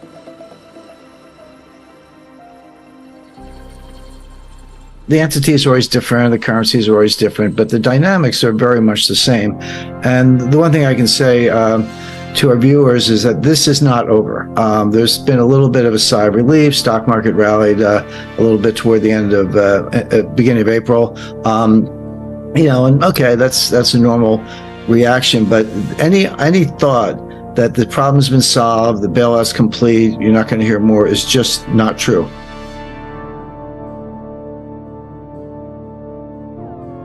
There's more coming. Get ready for it. I'm just saying that there are more dominoes waiting to fall. As you may have noticed, as we're going into a recession, and I suspect unemployment's going to scream. I see more people here in Arizona standing on street corners and all this saying, veteran, please give me $1 or something like this. And I just can't believe they're wasting their time begging for money. This guy was a pretty young guy standing on the corner begging. and it's not good. So we're heading back, I think, into the 1920s. Very good chance we're in the middle of a drought right now. This is a 90-year cycle in bad weather. The really interesting part about this, and again, we can come back to the specifics, is that the dominoes falling is a good metaphor. It's, if you got 100 dominoes, you knock the first one, they're all going to fall. That's just physics. So how do you stop that? How do you stop that crisis? Well, you truncate, you drop a steel wall between two dominoes, and this one hits the wall and this one's still standing. But that's the bailout. But the problem is each crisis tends to get bigger than the one before, which means each bailout gets bigger than the one before. My question that I'm wrestling with, are we now at the point where the needed bailout is bigger than the capacity of the central banks? Today, everything's changing so rapidly, but this time the tom-tom beats are getting louder and louder and more. Do it now, basically. My concern today is for Kim and I, our real issue is social unrest. The gap between the rich and poor is now excessive. And that leads to revolution, civil rioting, and all this. When you print all this fake money and you rig it for the rich only, what that produces is a wave of intensified and widespread social unrest, disjointed political upheaval, dangerous extremism, punishing trade wars, and sweeping isolation.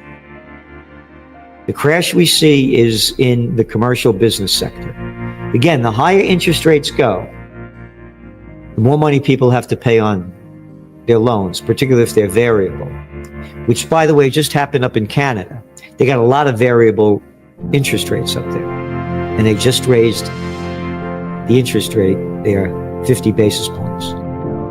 So we believe, we're forecasting, the big downturn is going to happen in 2023. It takes time for this stuff to take hold. But then don't worry about it, because when 2024 comes, they're going to lower interest rates in the United States in time for the presidential reality show.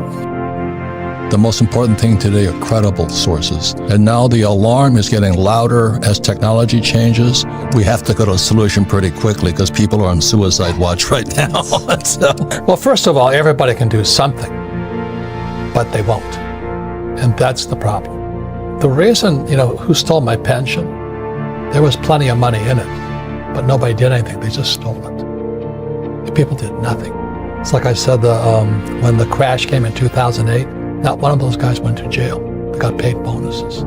So there's something rotten inside America. And I think the problem with many Americans is they're complacent. They expect, it'll heal itself again. The higher these interest rates go, all the people with adjustable rate mortgages, all the businesses that borrow money that have variable rate mortgages, the governments that are deep in debt now paying more because interest rates are going up.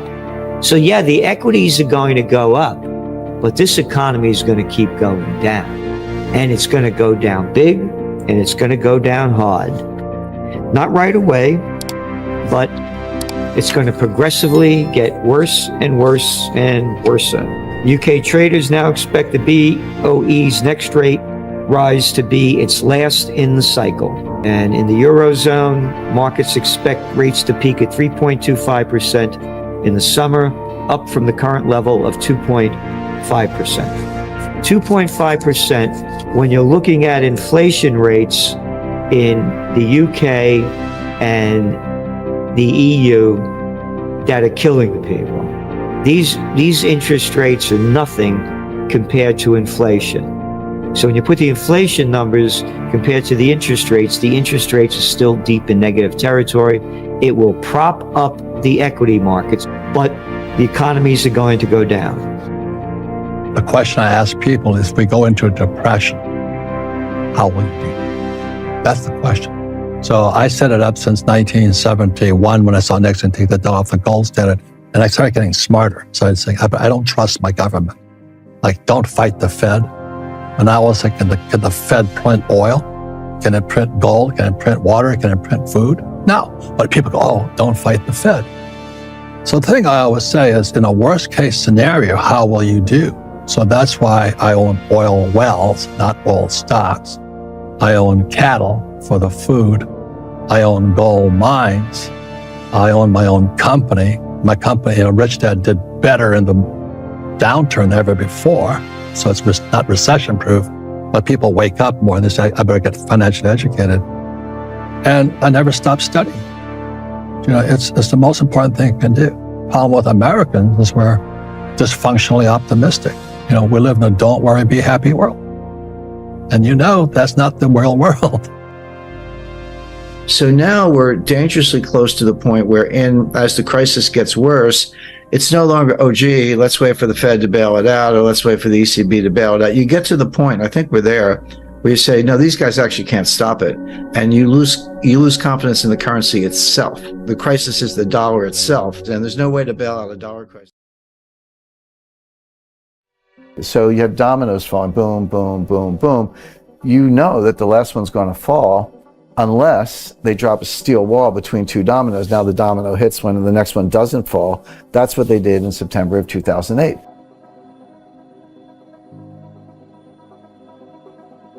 If you listen to Michael Burry, Jeremy Grantham, Charlie Munger, these people have been around, and they run hundreds of billions, and they're saying the same thing. So Jeremy Grantham actually did do a 100-year time series and looked at bubbles all over the world, 1929 US, 1989 Japan, 2000 dot-com stocks, and many others.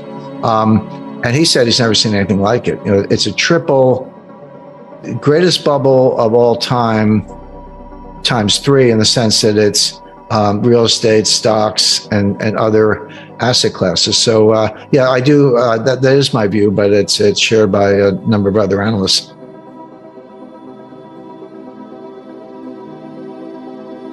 They look at it, the U.S. objectively. Okay, our debt to GDP ratio is over 130%, highest in U.S. history.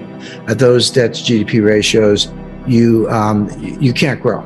You can maybe refinance and muddle through, but it always ends either in default, which is unlikely because we can print the money, that much is true, or extreme inflation, where here's your $1 trillion back, good luck buying a loaf of bread. So we'll see how that plays out. But the way it's playing out in real time is that the U.S. economic growth is incredibly weak. There was a solution on the table that they never pursued because of cronyism. See, now we're getting into the gangster side of it, the cronyism side. So what they should have done, by executive order, and the legal authority was there, they could have nationalized all the big banks. Not permanently, because I'm not in favor of socialism, but temporarily nationalize them. And clean them. What you do is you wipe out the equity. First of all, you rip out the bad assets and you put them over here in trust for the American people. So it might take 20 years to sell them, but whenever we sell them, that money goes to you, the taxpayers. Over here, we now have a clean bank. Equity, you're wiped out. Bondholders, how big's the hole in the balance sheet? 20% haircut, 40% haircut, whatever it takes. Preferred stock, you're probably wiped out. Put the losses where they should be. Put the losses on the people who deserve it, which are the stakeholders in the institution. So now you get rid of the bad assets, you wipe out the equity, you now IPO a clean bank to raise new equity, and you start over with Citibank and Goldman, all these guys private, with new owners and clean balance sheets, and we can get the economy moving again. Okay. That is not what happened. What did they do? They took the TARP money. By the way, TARP was the greatest bait and switch in history, because Hank Paulson, our Secretary of the Treasury, went to the Congress and said, I want this money so I can buy the bad assets from the banks. I want to strip out the bad assets. It's not what he did. He took the money and gave it to the banks as capital, and they kept the bad assets, which meant that when they recovered, the bankers got the profits, not the people. So this was cronyism at its worst. Nobody went to jail. None of the big banks failed, other than Bear Stearns. 1929, everyone was like, October, I think 18th or 19th. It was late October 1929. The stock market fell 22% in 2 days. It wasn't one day. It was like 12% one day, 11% the next day. So 23% over 2 days. But that wasn't the crash. That was the beginning of the crash. This Dow Jones fell 82% from top to bottom. Now, it took 3 years. It bottomed in June 1932, started in October 1929, so not quite 3 years. but that fell 82%, and that happens. So yeah, we're down. Nasdaq's down, bounced back a little bit in recent days, down close to 30%. Down, the S&P down over 20%. We're in bear market territory, but that's just the beginning. That's not what a full bear market, full market adjustment looks like in the face of the kind of recession that I expect. Whatever your baseline is, probably treasuries, 2-year notes or 5-year notes or whatever, they will come down a lot. Not right away. We may still be a month or two away on this, but they'll come down a lot. The interest rates are a lagging indicator. Everyone's like, well, how could interest rates be, going up if we're in a recession? The answer is, as you get closer to recession, who figures it out first? Well, the Fed figures it out last. They're usually the last to know. Wall Street is second last to know. The people who figure it out first are actual business people, entrepreneurs, restaurant owners, dry cleaners, taxi drivers, or even medium-sized businesses. They see it. If you're in the trucking business, it's real time. If inventories are sky high and new orders are being slashed, you're not moving anything by truck. So there are certain businesses that are concurrent, but the stock market is saying, the Fed's raising rates, inflation is coming down, but we think they're already at the terminal rate. But not only that, we think they're going to get the memo that the Fed will figure that out. This is the soft landing Goldilocks scenario where the market's right, the Fed's wrong, but the Fed will realize that the market's actually right and cut rates, and if you're going to cut rates, buy stocks. That's like Wall Street always ends every analysis with buy stocks. So now we're dangerously close to the point where as the crisis gets worse, it's no longer, oh, gee, let's wait for the Fed to bail it out, or let's wait for the ECB to bail it out. You get to the point, I think we're there, where you say, no, these guys actually can't stop it. And you lose confidence in the currency itself. The crisis is the dollar itself, and there's no way to bail out a dollar crisis with dollars. Then where do you go? And a lot of this is dollar related. All the other countries, I mentioned Switzerland, India, China, Japan have all seen their US dollar reserves go down. And everyone's like, oh, they hate the dollar. They're dumping the dollar. No, it's the opposite. They don't have enough dollars. So they're selling treasuries to get dollars to bail out their own banks because there's a dollar shortage. So the fact that you see those dollar reserves coming down does not mean that they hate the dollar. It means that they need dollars, that they're short of dollars, and they're so desperate that they are selling treasury securities to get dollars to bail out their own banking systems. The Fed's thinking it could be early to mid 2024 before they even think about cutting rates. That's the famous pivot. So here we see Wall Street in real time kind of bidding up tech stocks because the Fed's going to pivot and cut rates.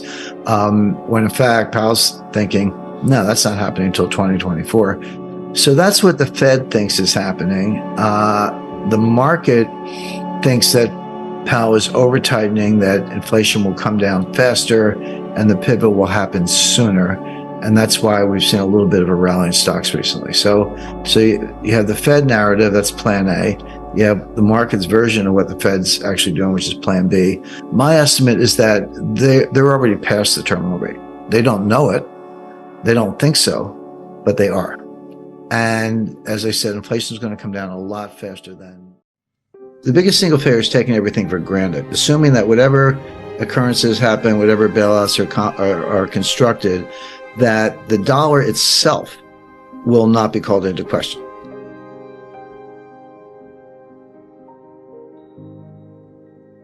And there is no legal limit on the amount of dollars the Fed can print. There isn't. There used to be. As late as 1968, the Fed was required to keep 25% in gold. But the Treasury has the gold, but there had to be that much gold around. So your base money, your M0, could not be more than 4 times the gold supply. And earlier, that was even tighter. But they abandoned it. This is at the time of the Vietnam War, when Lyndon Johnson just wanted to print the Great Society in the Vietnam War. So they took it away. Since then, there's been no limit on the Fed's ability to create base money.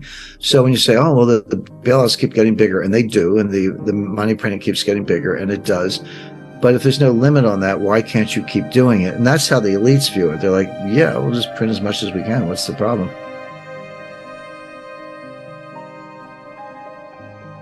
But there is a limit. It's a psychological limit. It's a behavioral limit. You cross at what physicists call a critical threshold, where you've gone through the looking glass. It's no longer more of the same with a bigger balance sheet. It's like, you know what? I'm looking at your whole balance sheet. I don't like any of it. Get me out. Yeah. Now, here's where people are. Everyday people are much more creative and much more adaptable than the regulators understand. There was a solution on the table that they never pursued because of cronyism. See, now we're getting into the gangster side of it, the cronyism side. So what they should have done, by executive order, and the legal authority was there, they could have nationalized all the big banks. Not permanently, because I'm not in favor of socialism, but temporarily nationalize them. And clean them up. What you do is you wipe out the equity. First of all, you rip out the bad assets and you put them over here in trust for the American people. So it might take 20 years to sell them, but whenever we sell them, that money goes to you, the taxpayers. Over here, we now have a clean bank. Equity, you're wiped out. Bondholders, how big's the hole in the balance sheet? 20% haircut, 40% haircut, whatever it takes. Preferred stock, you're probably wiped out. Put the losses where they should be. Put the losses on the people who deserve it, which are the stakeholders in the institution. So now you get rid of the bad assets, you wipe out the equity, you now IPO a clean bank to raise new equity, and you start over with Citibank and Goldman, all these guys private, with new owners and clean balance sheets, and we can get the economy moving again. Okay. That is not what happened. What did they do? They took the TARP money. By the way, TARP was the greatest bait and switch in history, because Hank Paulson, our Secretary of the Treasury, went to the Congress and said, I want this money so I can buy the bad assets from the banks. I want to strip out the bad assets. It's not what he did. He took the money and gave it to the banks as capital, and they kept the bad assets, which meant that when they recovered, the bankers got the profits, not the people. So this was cronyism as first. Nobody went to jail. None of the big banks failed, other than Bear Stearns. But that's their starting place. They're like, what's the problem? We can print as much as we want, have as much debt as we want. They actually say debt is a favor to investors. The government doesn't need the debt. Just give us the wire instructions for Lockheed and we'll send them the money. Why do we have to issue bonds and then pay them? Cut off the debt market is a favor to investors. That's actually what they say. But what she's missing, what the advocates are missing, what the Congress is missing, what everybody's missing is that people will have a revulsion against the dollar. Well, there actually were wooden nickels in the 1930s. In a town, there was a severe shortage of money. The Fed completely screwed that up. Nobody wanted to borrow. Nobody wanted to lend. They weren't creating any money. And there was a shortage of money. And some carpenter in town would take a dowel and slice it and make wooden rounds, and they would stamp it. It wasn't $5, that was a fortune, 5 cents or whatever. It was a wooden nickel. And that money circulated. It was money. Money, I think gold is a great form of money. It doesn't have to be gold. It has to be, whatever it is, it has to be something that everyone has faith in. If you have confidence that if you take it from me in exchange for goods and services, and someone else will take it from you, and that shared belief is sufficiently widespread, it's money. That's all it takes. They're preparing for what we're talking about, which is a world where the dollar as a reserve currency will not be deposed overnight. But as a payment currency, there's a difference between a reserve currency and a payment currency. Anything can be a payment currency. If I want to pay you with baseball cards and bottle caps and you're okay with that, then it's a currency. So when we see the BRICS Plus, the Shanghai Cooperation Organization, OPEC Plus, China individually, all these countries are the Eurasian European Economic Union, which is Putin's answer to the EU. All of these organizations are working on new payment systems right now, and they're going to start to roll them out this year and later. So that's going to be a radical change in how we pay for things.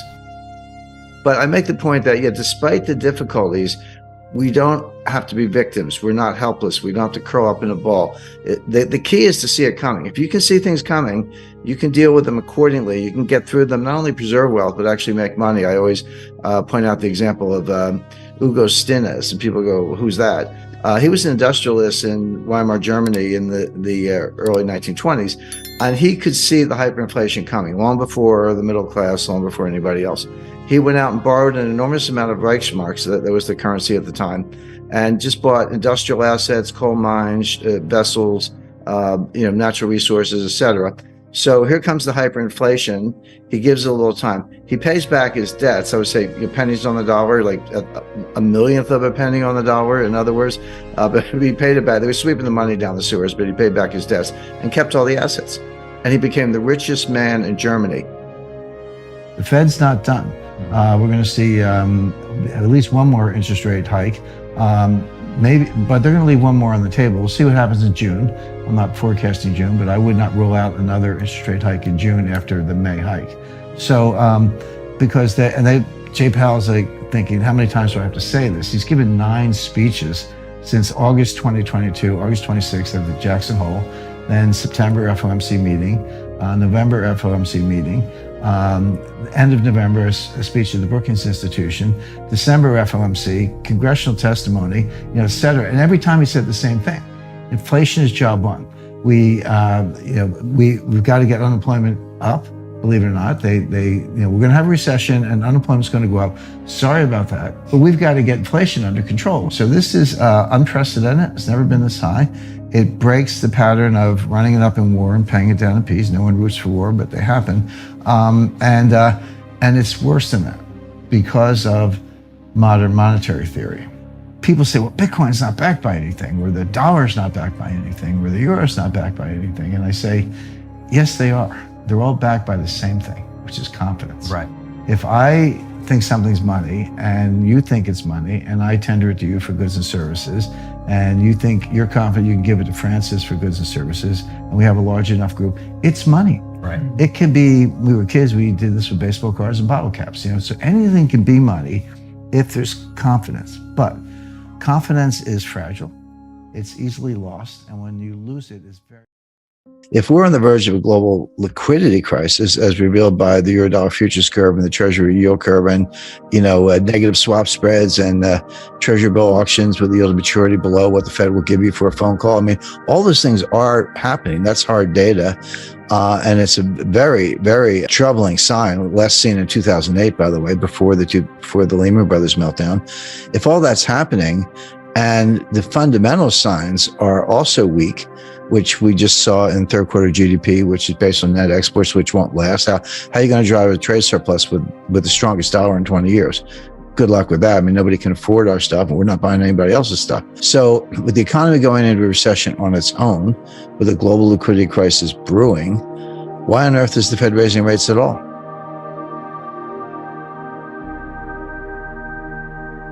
But I found some really, really interesting research that, because everyone says, well, yeah, COVID messed it up and the war in Ukraine messed it up. Well, that's true, but it didn't start there. This started in 2018 with Trump's tariffs.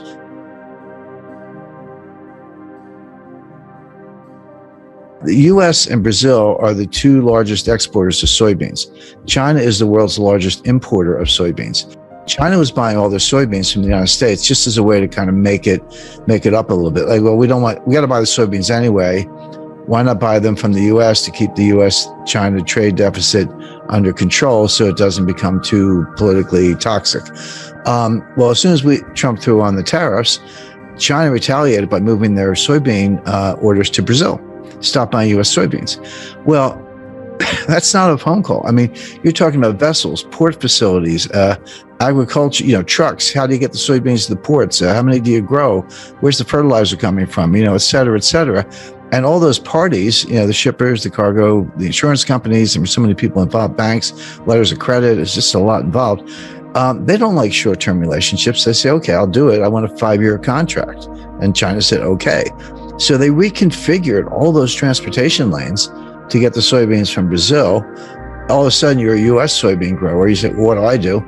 Well, we started selling them to the Netherlands because the Netherlands needs soybeans too. So now instead of shipping them from Port of LA to Ningbo and near Shanghai, we're shipping them from Port of Houston to, France, or Marseille or someplace, or Rotterdam. So the point being, you completely scrambled all these supply chain relationships. Economic growth is weak. We're in a recession. I don't care what Janet Yellen says. I don't consider her expert on the topic, but we've had our 2 consecutive quarters of declining GDP. Like it or not, that's the definition of recession. The fact that the National Bureau of Economic Research, which is a private group, by the way, but they're the recognized referees on recessions and recoveries, the fact that they haven't said so doesn't mean anything, because they never do say so until 9 months or a year after it happened. And for that matter, most recessions are 2 quarters, some 3, some have been longer, but most recessions are a couple of quarters. The National Bureau of Economic Research usually declares a recession after it's already over. Like it started, it happened, it's over, we're in recovery. And they go, oh, by the way, we had a recession last January. Debt to GDP sky high, economy weak at best, probably had a recession in the first half. Maybe that's continuing. People talk unemployment close to an all-time low. Yeah, but even at 3.5% or so, that is extremely low. I mean, I go back to the 1960s, and that was low by the measures of the 1960s. But that completely ignores probably 8 to 10 million Americans who were perfectly able of having jobs and working.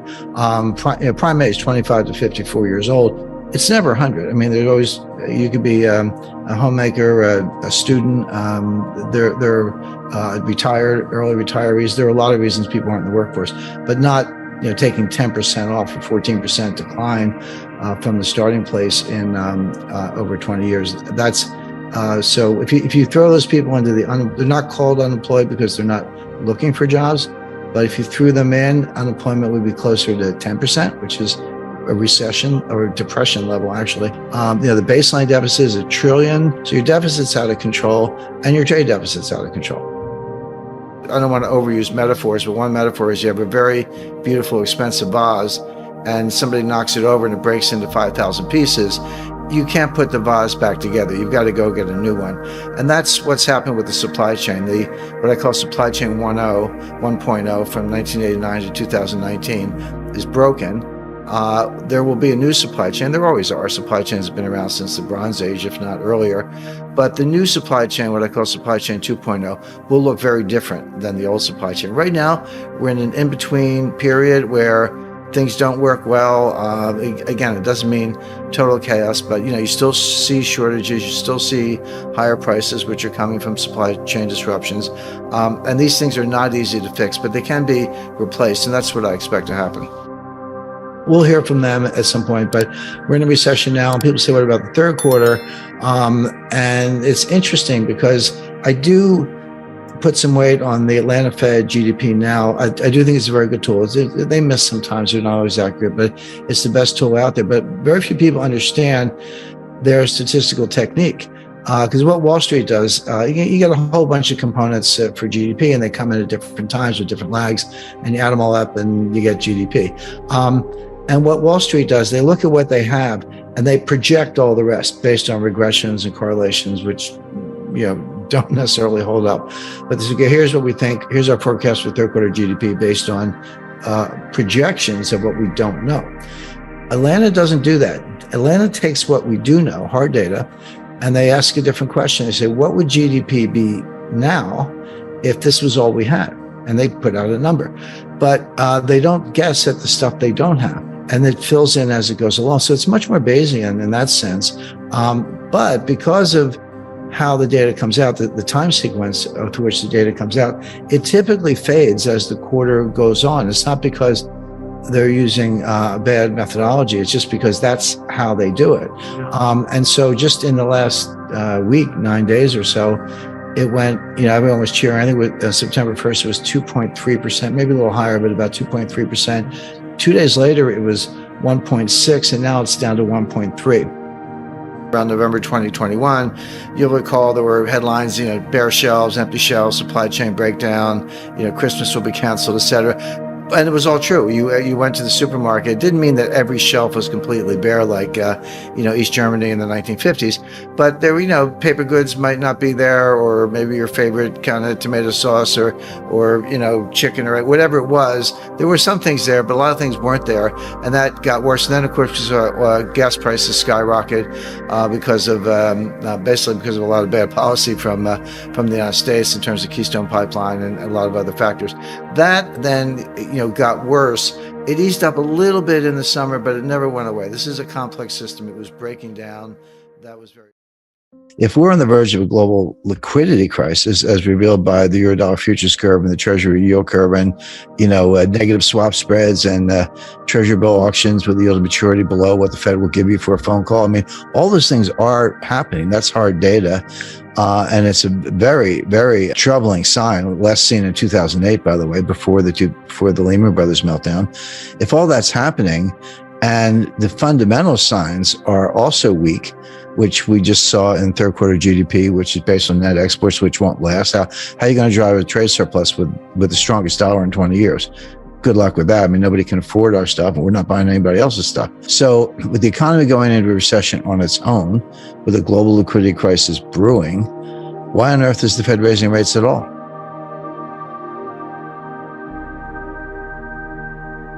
But I found some really, really interesting research that, because everyone says, well, yeah, COVID messed it up and the war in Ukraine messed it up.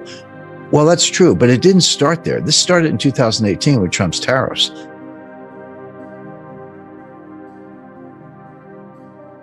The US and Brazil are the two largest exporters of soybeans. China is the world's largest importer of soybeans. China was buying all their soybeans from the United States just as a way to kind of make it up a little bit. Like, well, we got to buy the soybeans anyway. Why not buy them from the US to keep the US-China trade deficit under control so it doesn't become too politically toxic? Well, as soon as Trump threw on the tariffs, China retaliated by moving their soybean orders to Brazil. Stop buying U.S. soybeans. Well, that's not a phone call. I mean, you're talking about vessels, port facilities, agriculture, trucks. How do you get the soybeans to the ports? How many do you grow? Where's the fertilizer coming from? Et cetera, et cetera. And all those parties, the shippers, the cargo, the insurance companies, and so many people involved, banks, letters of credit, it's just a lot involved. They don't like short-term relationships. They say, okay, I'll do it. I want a 5-year contract. And China said, okay. So they reconfigured all those transportation lanes to get the soybeans from Brazil. All of a sudden, you're a U.S. soybean grower. You say, well, what do I do? Well, we started selling them to the Netherlands because the Netherlands needs soybeans too. So now instead of shipping them from like Port of LA to Ningbo and near Shanghai, we're shipping them from Port of Houston to, I don't know, France, or Marseille or someplace, or Rotterdam. So the point being, you completely scrambled all these supply chain relationships. Economic growth is weak. We're in a recession. I don't care what Janet Yellen says. I don't consider her expert on the topic, but we've had our 2 consecutive quarters of declining GDP. Like it or not, that's the definition of recession. The fact that the National Bureau of Economic Research, which is a private group, by the way, but they're the recognized referees on recessions and recoveries, the fact that they haven't said so doesn't mean anything because they never do say so until 9 months or a year after it happened. And for that matter, most recessions are 2 quarters, some 3, some have been longer, but most recessions are a couple of quarters. The National Bureau of Economic Research usually declares a recession after it's already over. Like it started, it happened, it's over, we're in recovery. And they go, oh, by the way, we had a recession last January. Debt to GDP sky high, economy weak at best, probably had a recession in the first half. Maybe that's continuing. People talk unemployment close to an all-time low. Yeah, but even at 3.5% or so, that is extremely low. I mean, I go back to the 1960s, and that was low by the measures of the 1960s. But that completely ignores probably 8 to 10 million Americans who were perfectly able of having jobs and working. Prime age 25 to 54 years old.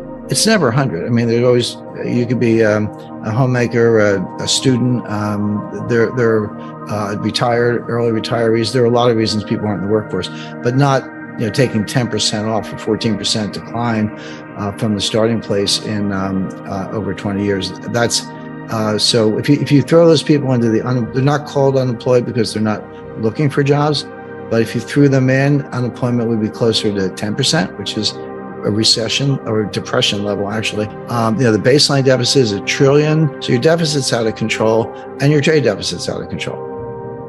I don't want to overuse metaphors, but one metaphor is you have a very beautiful, expensive vase and somebody knocks it over and it breaks into 5,000 pieces. You can't put the vase back together. You've got to go get a new one. And that's what's happened with the supply chain. What I call supply chain 1.0 from 1989 to 2019 is broken. There will be a new supply chain. There always are. Supply chains have been around since the Bronze Age, if not earlier.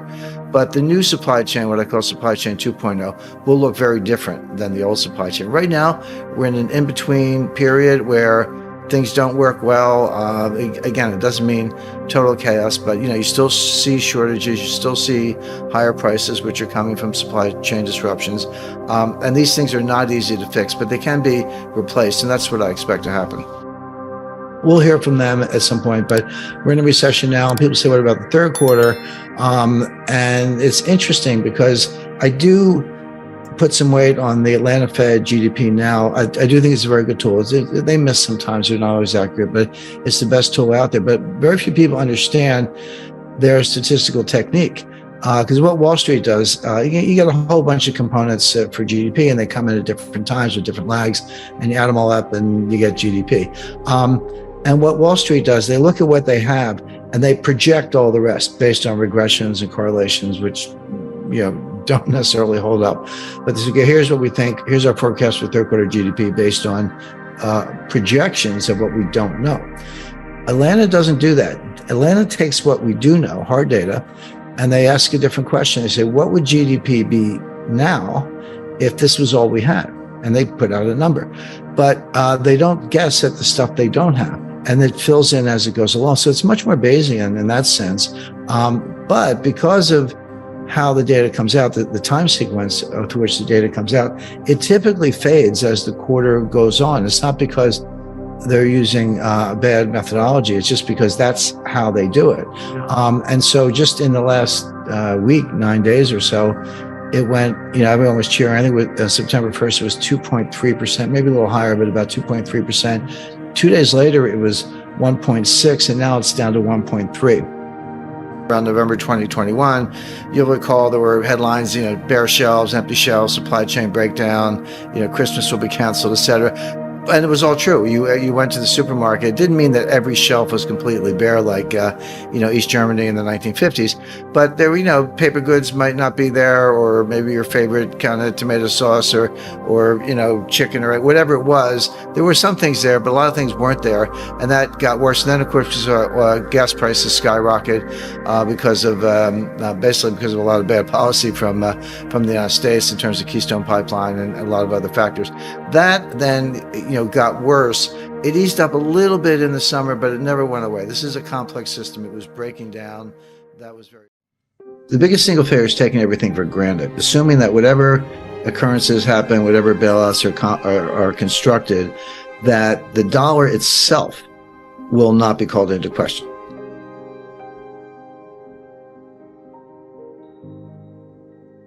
And there is no legal limit on the amount of dollars the Fed can print. There isn't. There used to be. As late as 1968, the Fed was required to keep 25% in gold. But the Treasury has the gold, but there had to be that much gold around. So your base money, your M0, could not be more than 4 times the gold supply. And earlier, that was even tighter. But they abandoned it. This is at the time of the Vietnam War, when Lyndon Johnson just wanted to print, the Great Society in the Vietnam War. So they took it away. Since then, there's been no limit on the Fed's ability to create base money. So when you say, oh, well, the bailouts keep getting bigger, and they do, and the money printing keeps getting bigger, and it does. But if there's no limit on that, why can't you keep doing it? And that's how the elites view it. They're like, yeah, we'll just print as much as we can. What's the problem?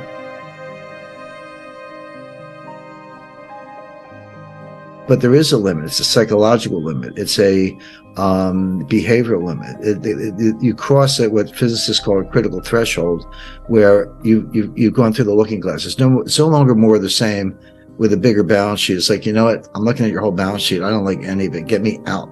Yeah. Now, here's where everyday people are much more creative and much more adaptable than the regulators understand.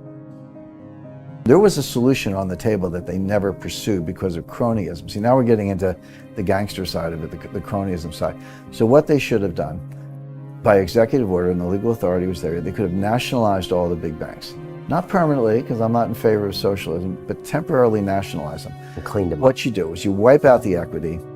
First of all, you rip out the bad assets and you put them over here in trust for the American people. So it might take 20 years to sell them, but whenever we sell them, that money goes to you, the taxpayers. Over here, we now have a clean bank. Equity, you're wiped out.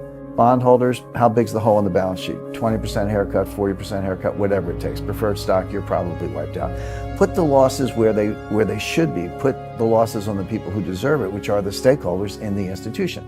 So now you get rid of the bad assets, you wipe out the equity, you now IPO a clean bank to raise new equity, and you start over with Citibank and Goldman, all these guys private, with new owners and clean balance sheets, and we can get the economy moving again. Okay. That is not what happened. What did they do? They took the TARP money. By the way, TARP was the greatest bait and switch in history, because Hank Paulson, our Secretary of the Treasury, went to the Congress and said, I want this money so I can buy the bad assets from the banks. I want to strip out the bad assets. It's not what he did. He took the money and gave it to the banks as capital, and they kept the bad assets, which meant that when they recovered, the bankers got the profits, not the people. So this was cronyism as first. Nobody went to jail. None of the big banks failed, other than Bear Stearns. But that's their starting place. They're like, what's the problem? We can print as much as we want, have as much debt as we want. They actually say debt is a favor to investors. The government doesn't need the debt. Just give us the wire instructions for Lockheed and we'll send them the money. Why do we have to issue bonds and then pay them? Cut off the debt market's a favor to investors. That's actually what they say. But what she's missing, what the advocates are missing, what the Congress is missing, what everybody's missing is that people will have a revulsion against the dollar. Well, there actually were wooden nickels in the 1930s. In a town, there was a severe shortage of money. The Fed completely screwed that up. Nobody wanted to borrow. Nobody wanted to lend. They weren't creating any money. And there was a shortage of money. And some carpenter in town would take a dowel and slice it and make wooden rounds, and they would stamp it. It wasn't $5, that was a fortune, 5 cents or whatever. It was a wooden nickel. And that money circulated. It was money. Money, I think gold is a great form of money. It doesn't have to be gold. It has to be, whatever it is, it has to be something that everyone has faith in. If you have confidence that if you take it from me in exchange for goods and services, and someone else will take it from you, and that shared belief is sufficiently widespread, it's money. That's all it takes. They're preparing for what we're talking about, which is a world where the dollar as a reserve currency will not be deposed overnight. But as a payment currency, there's a difference between a reserve currency and a payment currency. Anything can be a payment currency. If I want to pay you with baseball cards and bottle caps and you're okay with that, then it's a currency. So when we see the BRICS Plus, the Shanghai Cooperation Organization, OPEC Plus, China individually, all these countries are the Eurasian European Economic Union, which is Putin's answer to the EU. All of these organizations are working on new payment systems right now, and they're going to start to roll them out this year and later. So that's going to be a radical change in how we pay for things. But I make the point that, despite the difficulties, we don't have to be victims. We're not helpless. We don't have to curl up in a ball. The key is to see it coming. If you can see things coming, you can deal with them accordingly. You can get through them, not only preserve wealth, but actually make money. I always point out the example of Hugo Stinnes, and people go, well, who's that? He was an industrialist in Weimar, Germany in the early 1920s, and he could see the hyperinflation coming long before the middle class, long before anybody else. He went out and borrowed an enormous amount of Reichsmarks, that was the currency at the time, and just bought industrial assets, coal mines, vessels, natural resources, etc. So here comes the hyperinflation. He gives it a little time. He pays back his debts. I would say pennies on the dollar, like a millionth of a penny on the dollar, in other words. But he paid it back. They were sweeping the money down the sewers, but he paid back his debts and kept all the assets. And he became the richest man in Germany. The Fed's not done. We're going to see at least one more interest rate hike, maybe, but they're going to leave one more on the table. We'll see what happens in June. I'm not forecasting June, but I would not rule out another interest rate hike in June after the May hike. So, because Jay Powell's thinking, how many times do I have to say this? He's given 9 speeches since August 2022, August 26th at the Jackson Hole, then September FOMC meeting, November FOMC meeting, end of November, a speech at the Brookings Institution, December FOMC, congressional testimony, et cetera. And every time he said the same thing: inflation is job one. We've got to get unemployment up. Believe it or not, we're going to have a recession and unemployment's going to go up. Sorry about that, but we've got to get inflation under control. So this is unprecedented. It's never been this high. It breaks the pattern of running it up in war and paying it down in peace. No one roots for war, but they happen. And it's worse than that, because of modern monetary theory. People say, well, Bitcoin's not backed by anything, or the dollar's not backed by anything, or the euro's not backed by anything. And I say, yes, they are.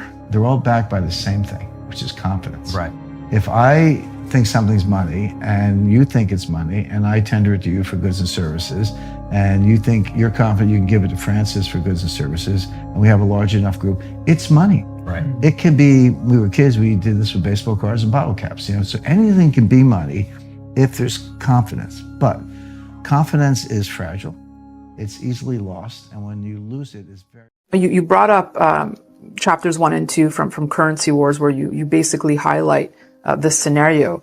You said the scenario you presented at the time was that Russia and China would accumulate large gold reserves, pool their gold, and launch a new digital currency backed by gold in the place of the US dollar. Is that the form it would take for you, something backed by gold?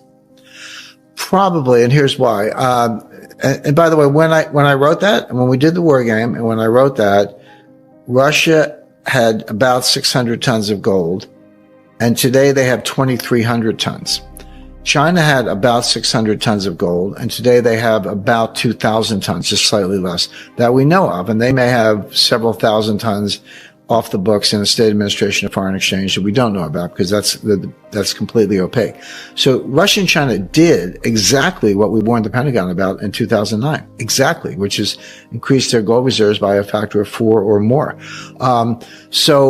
But everyone's like, well, the Chinese yuan is going to be the global reserve currency. No, it's not going to be the ruble. But here's why.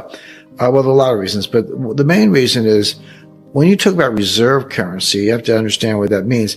It's not like the People's Bank of China has a bunch of $100 bills on pallets stacked up in the basement.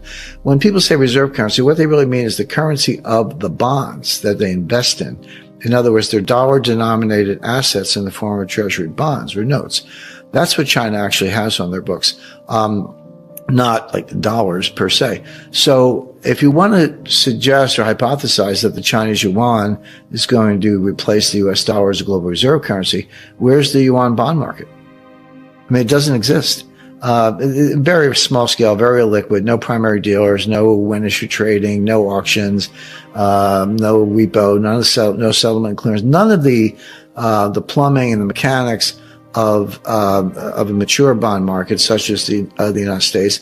And above all, they don't have a rule of law. I mean, at least if somebody reneges on treasury bond, you can sue somebody, but you can't do that in China. So the absence of the rule of law, number one, the absence of the infrastructure, the plumbing, for want of a better word, are two reasons why the yuan and certainly the ruble will not replace the dollar as reserve currency. However, what I was hypothesizing then, and I would come back to this, is you can create a brand new currency that does have all that stuff.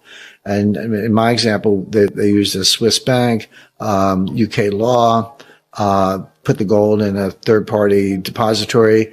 If you wanted some of the new currency, you could deposit your own gold and get some of the currency or trade with them or run a surplus. So it was a replacement system, but you would need the gold to instill confidence. But they don't have bond markets, so they're not going to have them soon. So the yuan and the ruble aren't going to replace anything. In the terrifying picture you've just painted, Jim, how should we be protecting ourselves here? Well, you want assets that are going to be immune from a global liquidity crisis. What are they? Land, real estate, gold, silver, fine art. I see Andy Warhol, Marilyn Monroe has gone, they estimate $200 million. You could have bought that for $50,000 in the 1970s. That's a little more specialized, but there are, natural resources, water, et cetera, energy, oil. If you want to be in stocks, okay, get stocks of companies that are based on natural resources, such as ExxonMobil, Chevron. I mean, I'm just giving these as an example, but so there are a lot of ways to protect yourself, but a regular stock portfolio is not a good one, and banks are going to be in distress, money market funds are going to be in distress. That's what a liquidity crisis is. We seem to have a huge chunk of our working age population that is not working. And you probably study this more than most people. Like, what's truly going on there? Do we have is it just an aging population that truly can't work? I know that disability has seen massive growth over the past like 15 years. Are there a bunch of people that are opting out or gaming the system or whatever, but what's responsible for us only having 62% of our working age population actually engaged in working? Well, there are two answers to that, but they're consistent. I'll give you both. The short answer is it doesn't matter. You listed a number of factors. I'll go back over those factors, and you're right. But it doesn't matter. It's low is low. In other words, the thing about labor force participation is a very simple calculation. You say how many people are working. That's the numerator, and how big is the labor force. That's the denominator. That's all it is. Now it's never 100%, right? Because there are students and homemakers and retirees and others. There are good reasons for some people not to be in the workforce at any given time. But as recently as 2000, that number was 70%. What drove it between approximately 1975 and 2000 was basically women entering the workforce, women who had been home, as homemakers or, performing other roles, entered the workforce, and then that number went up. So, like I said, it's never 100, but 70 was very strong. 62 is down a lot. I mean, that's about a 14% decline. Look, GDP, the standard definition is, it's consumption plus investment plus net exports plus, government expenditure, like a 4-part thing. Yeah, but there's a simpler way to do it, which is how many people are working, how productive are they? Just who's working and how productive are they? That equals nominal GDP. And if you have fewer people working, the economy is going to shrink unless productivity is going up, which it's not. And so this is one of the major headwinds. Now, you're right. There are some early retirees. There were a lot of people who stayed home, obviously, during COVID, and it's very well studied and clear that working is a habit. It's a good habit, I think, for the most part. But it's like any habit. Once you break it, it's hard to go back. So once you get used to not working, or working from home, or we're just staying home, the government was handing out checks. Beginning with Trump in, I believe it was June 2020. Everybody got that one was a $1,400 check. And then in December 2020, at the end of the Trump administration, everybody got a $600 check. And Biden comes in February 2021, not to be outdone. He hands out, I think, a $1,600 check. So everybody got a check, like 2 or 3 of them. And a lot of younger people opened accounts on Robinhood and started trading Bitcoin. That didn't work out too well. But a lot of people saved the money. But there were very definite spikes in retail sales coming within 30 days of the checks. Well, that's not surprising. I give people free money, they'll go buy stuff. And that kind of kept the economy going. It wasn't a real boom, but it looked good. But we're not doing that anymore. There's no more checks. And so you had a lot of people lost the habit, a lot of people staying home, watching, maybe the World Series or whatever, eating Doritos, but they're not working. And a lot of people out of the habit, but they just got used to government handouts. Not everybody, but some. And the other problem is, because people say, wait a second, how can you have low labor force participation when everywhere you look, there are help wanted signs, which there are. I mean, McDonald's is paying a $35,000 for an entry level, like cashier or hamburger, maker, with benefits, training, and advancement. Well, that's pretty good for, entry level hamburger person. So there are and people call this a labor shortage. There isn't actually a labor shortage because we just talked about how you've got perhaps as many as 10 million, people between the ages of 25 and 54 who are sitting home. But the problem from the employer's point of view, there's a shortage of willing workers. Willing workers, yeah. Not workers, but willing workers. Well, what makes you willing to work? Well, a raise, a good pay is one. As employers can't afford to pay the clearing wage to get people off the couch because they'll go bankrupt themselves. They're working on very small margins. Sales are declining, et cetera. So I'll pay as much as I can to get the workers, but it's not enough to get this person off the couch, so to speak. And so you've got this really weird situation. I use weird in the technical sense, where you have a huge pool of able-bodied, potential workers, but a shortage of willing workers because you can't pay a clearing wage. But that's more a reflection of how stressed businesses and how low margins are. And then you look at the big names. I mean, I guess Twitter is the most recent, but, Amazon, FedEx, Target, they're all looking at big layoffs and big layoffs, big layoff announcements coming every day. So, none of which is good for the U.S. economy. But, the Fed looks at unemployment. I mean, I look at it because you're supposed to know what it is. I mean, I always say, if you're trying to forecast the Fed, you got to look at the world the way they do, even if it's messed up. Like, even if they're looking at the wrong things, which they are, as an analyst, you have to look at them to figure out what they're doing. That's how you do intelligence work. Think like the other guy. But then once I take my Fed hat off and say, well, what do I think? The unemployment rate is almost irrelevant. First, it's a lagging indicator.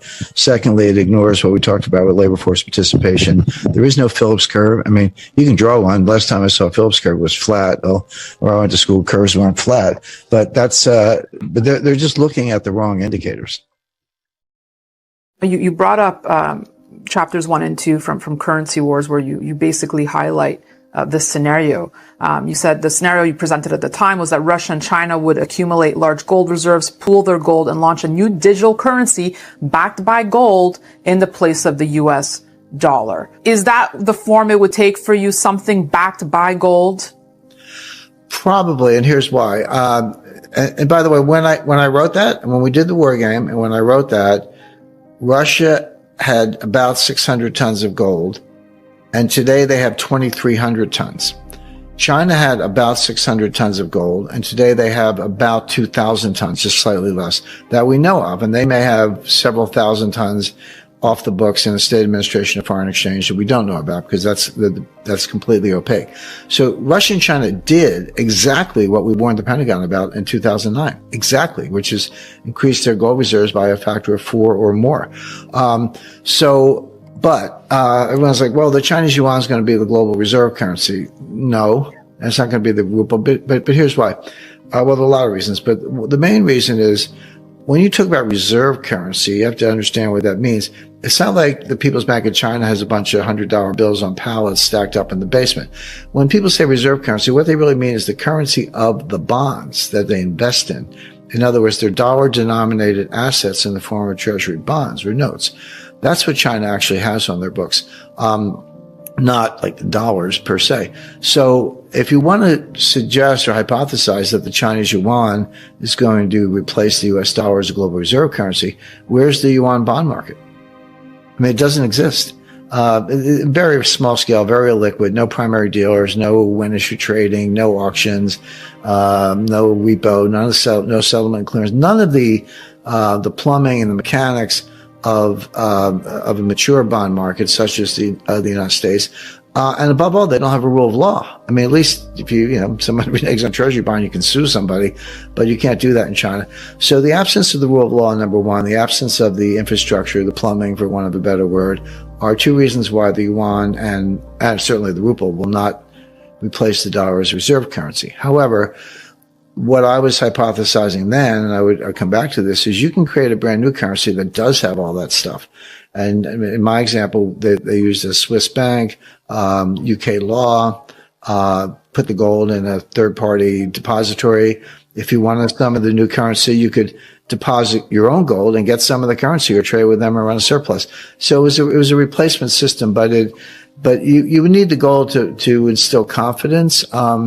But they don't have bond markets, so they're not going to have them soon. So the yuan and the ruble aren't going to replace anything. In the terrifying picture you've just painted, Jim, how should we be protecting ourselves here? Well, you want assets that are going to be immune from a global liquidity crisis. What are they? Land, real estate, gold, silver, fine art. I see Andy Warhol, Marilyn Monroe has gone, they estimate $200 million. You could have bought that for $50,000 in the 1970s. That's a little more specialized, but there are, natural resources, water, et cetera, energy, oil. If you want to be in stocks, okay, get stocks of companies that are based on natural resources, such as ExxonMobil, Chevron. I mean, I'm just giving these as an example, but, so there are a lot of ways to protect yourself, but, A regular stock portfolio is not a good one. And, banks are going to be in distress. Money market funds are going to be in distress. That's what a liquidity crisis is. We seem to have a huge chunk of our working age population that is not working. And you probably study this more than most people. Like, what's truly going on there? Do we have is it just an aging population that truly can't work? I know that disability has seen massive growth over the past 15 years.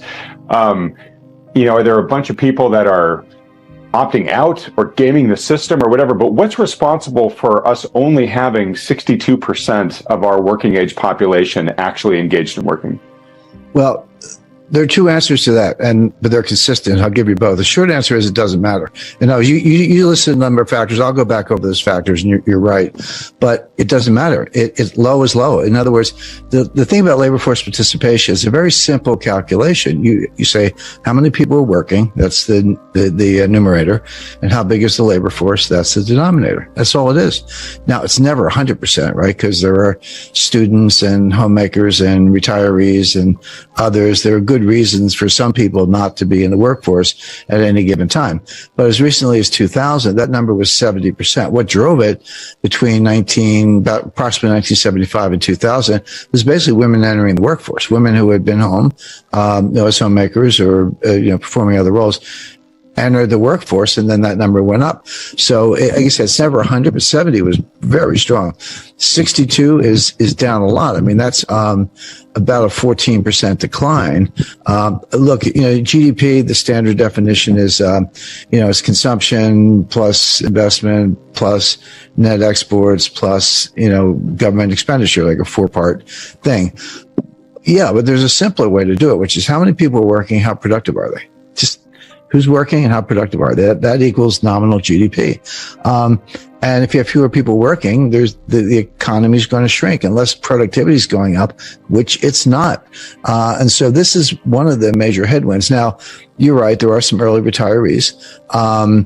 There were a lot of people who stayed home, obviously, during COVID, and it's very well studied and clear that working is a habit. It's a good habit, I think, for the most part. But it's like any habit. Once you break it, it's hard to go back. So once you get used to not working, or working from home, or we're just staying home, the government was handing out checks. Beginning with Trump in, I believe it was June 2020. Everybody got that one was a $1,400 check. And then in December 2020, at the end of the Trump administration, everybody got a $600 check. And Biden comes in February 2021, not to be outdone. He hands out, I think, a $1,600 check. So everybody got a check, like 2 or 3 of them. And a lot of younger people opened accounts on Robinhood and started trading Bitcoin. That didn't work out too well. But a lot of people saved the money. But there were very definite spikes in retail sales coming within 30 days of the checks. Well, that's not surprising. I give people free money, they'll go buy stuff. And that kind of kept the economy going. It wasn't a real boom, but it looked good. But we're not doing that anymore. There's no more checks. And so you had a lot of people lost the habit, a lot of people staying home, watching, maybe the World Series or whatever, eating Doritos, but they're not working. And a lot of people out of the habit, but they just got used to government handouts. Not everybody, but some. And the other problem is, because people say, wait a second, how can you have low labor force participation when everywhere you look, there are help wanted signs, which there are. I mean, McDonald's is paying $35,000 for an entry level, like cashier or hamburger, maker, with benefits, training, and advancement. Well, that's pretty good for, a entry level hamburger person. So there are and people call this a labor shortage. There isn't actually a labor shortage because we just talked about how you've got perhaps as many as 10 million, people between the ages of 25 and 54 who are sitting home. But the problem from the employer's point of view, there's a shortage of willing workers. Not workers, but willing workers. Well, what makes you willing to work? Well, a raise, a good pay is one. As employers can't afford to pay the clearing wage to get people off the couch, because though go bankrupt themselves. They're working on very small margins. Sales are declining, et cetera. So I'll pay as much as I can to get the workers, but it's not enough to get this person off the couch, so to speak. And so you've got this really weird situation. I use weird in the technical sense, where you have a huge pool of able-bodied, potential workers, but a shortage of willing workers because you can't pay a clearing wage. But that's more a reflection of how stressed businesses and how low margins are. And then you look at the big names. I mean, I guess Twitter is the most recent, but, Amazon, FedEx, Target, they're all looking at big layoffs, and big layoff announcements coming every day. So, none of which is good for the U.S. economy. But, the Fed looks at unemployment. I mean, I look at it because you're supposed to know what it is. I mean, I always say, if you're trying to forecast the Fed, you got to look at the world the way they do, even if it's messed up. Like, even if they're looking at the wrong things, which they are, as an analyst, you have to look at them to figure out what they're doing. That's how you do intelligence work. Think like the other guy. But then once I take my Fed hat off and say, well, what do I think? The unemployment rate is almost irrelevant. First of all, it's a lagging indicator. Secondly, it ignores what we talked about with labor force participation. There is no Phillips curve. I mean, you can draw one. Last time I saw a Phillips curve was flat. Or I went to school, curves weren't flat. But but they're just looking at the wrong indicators.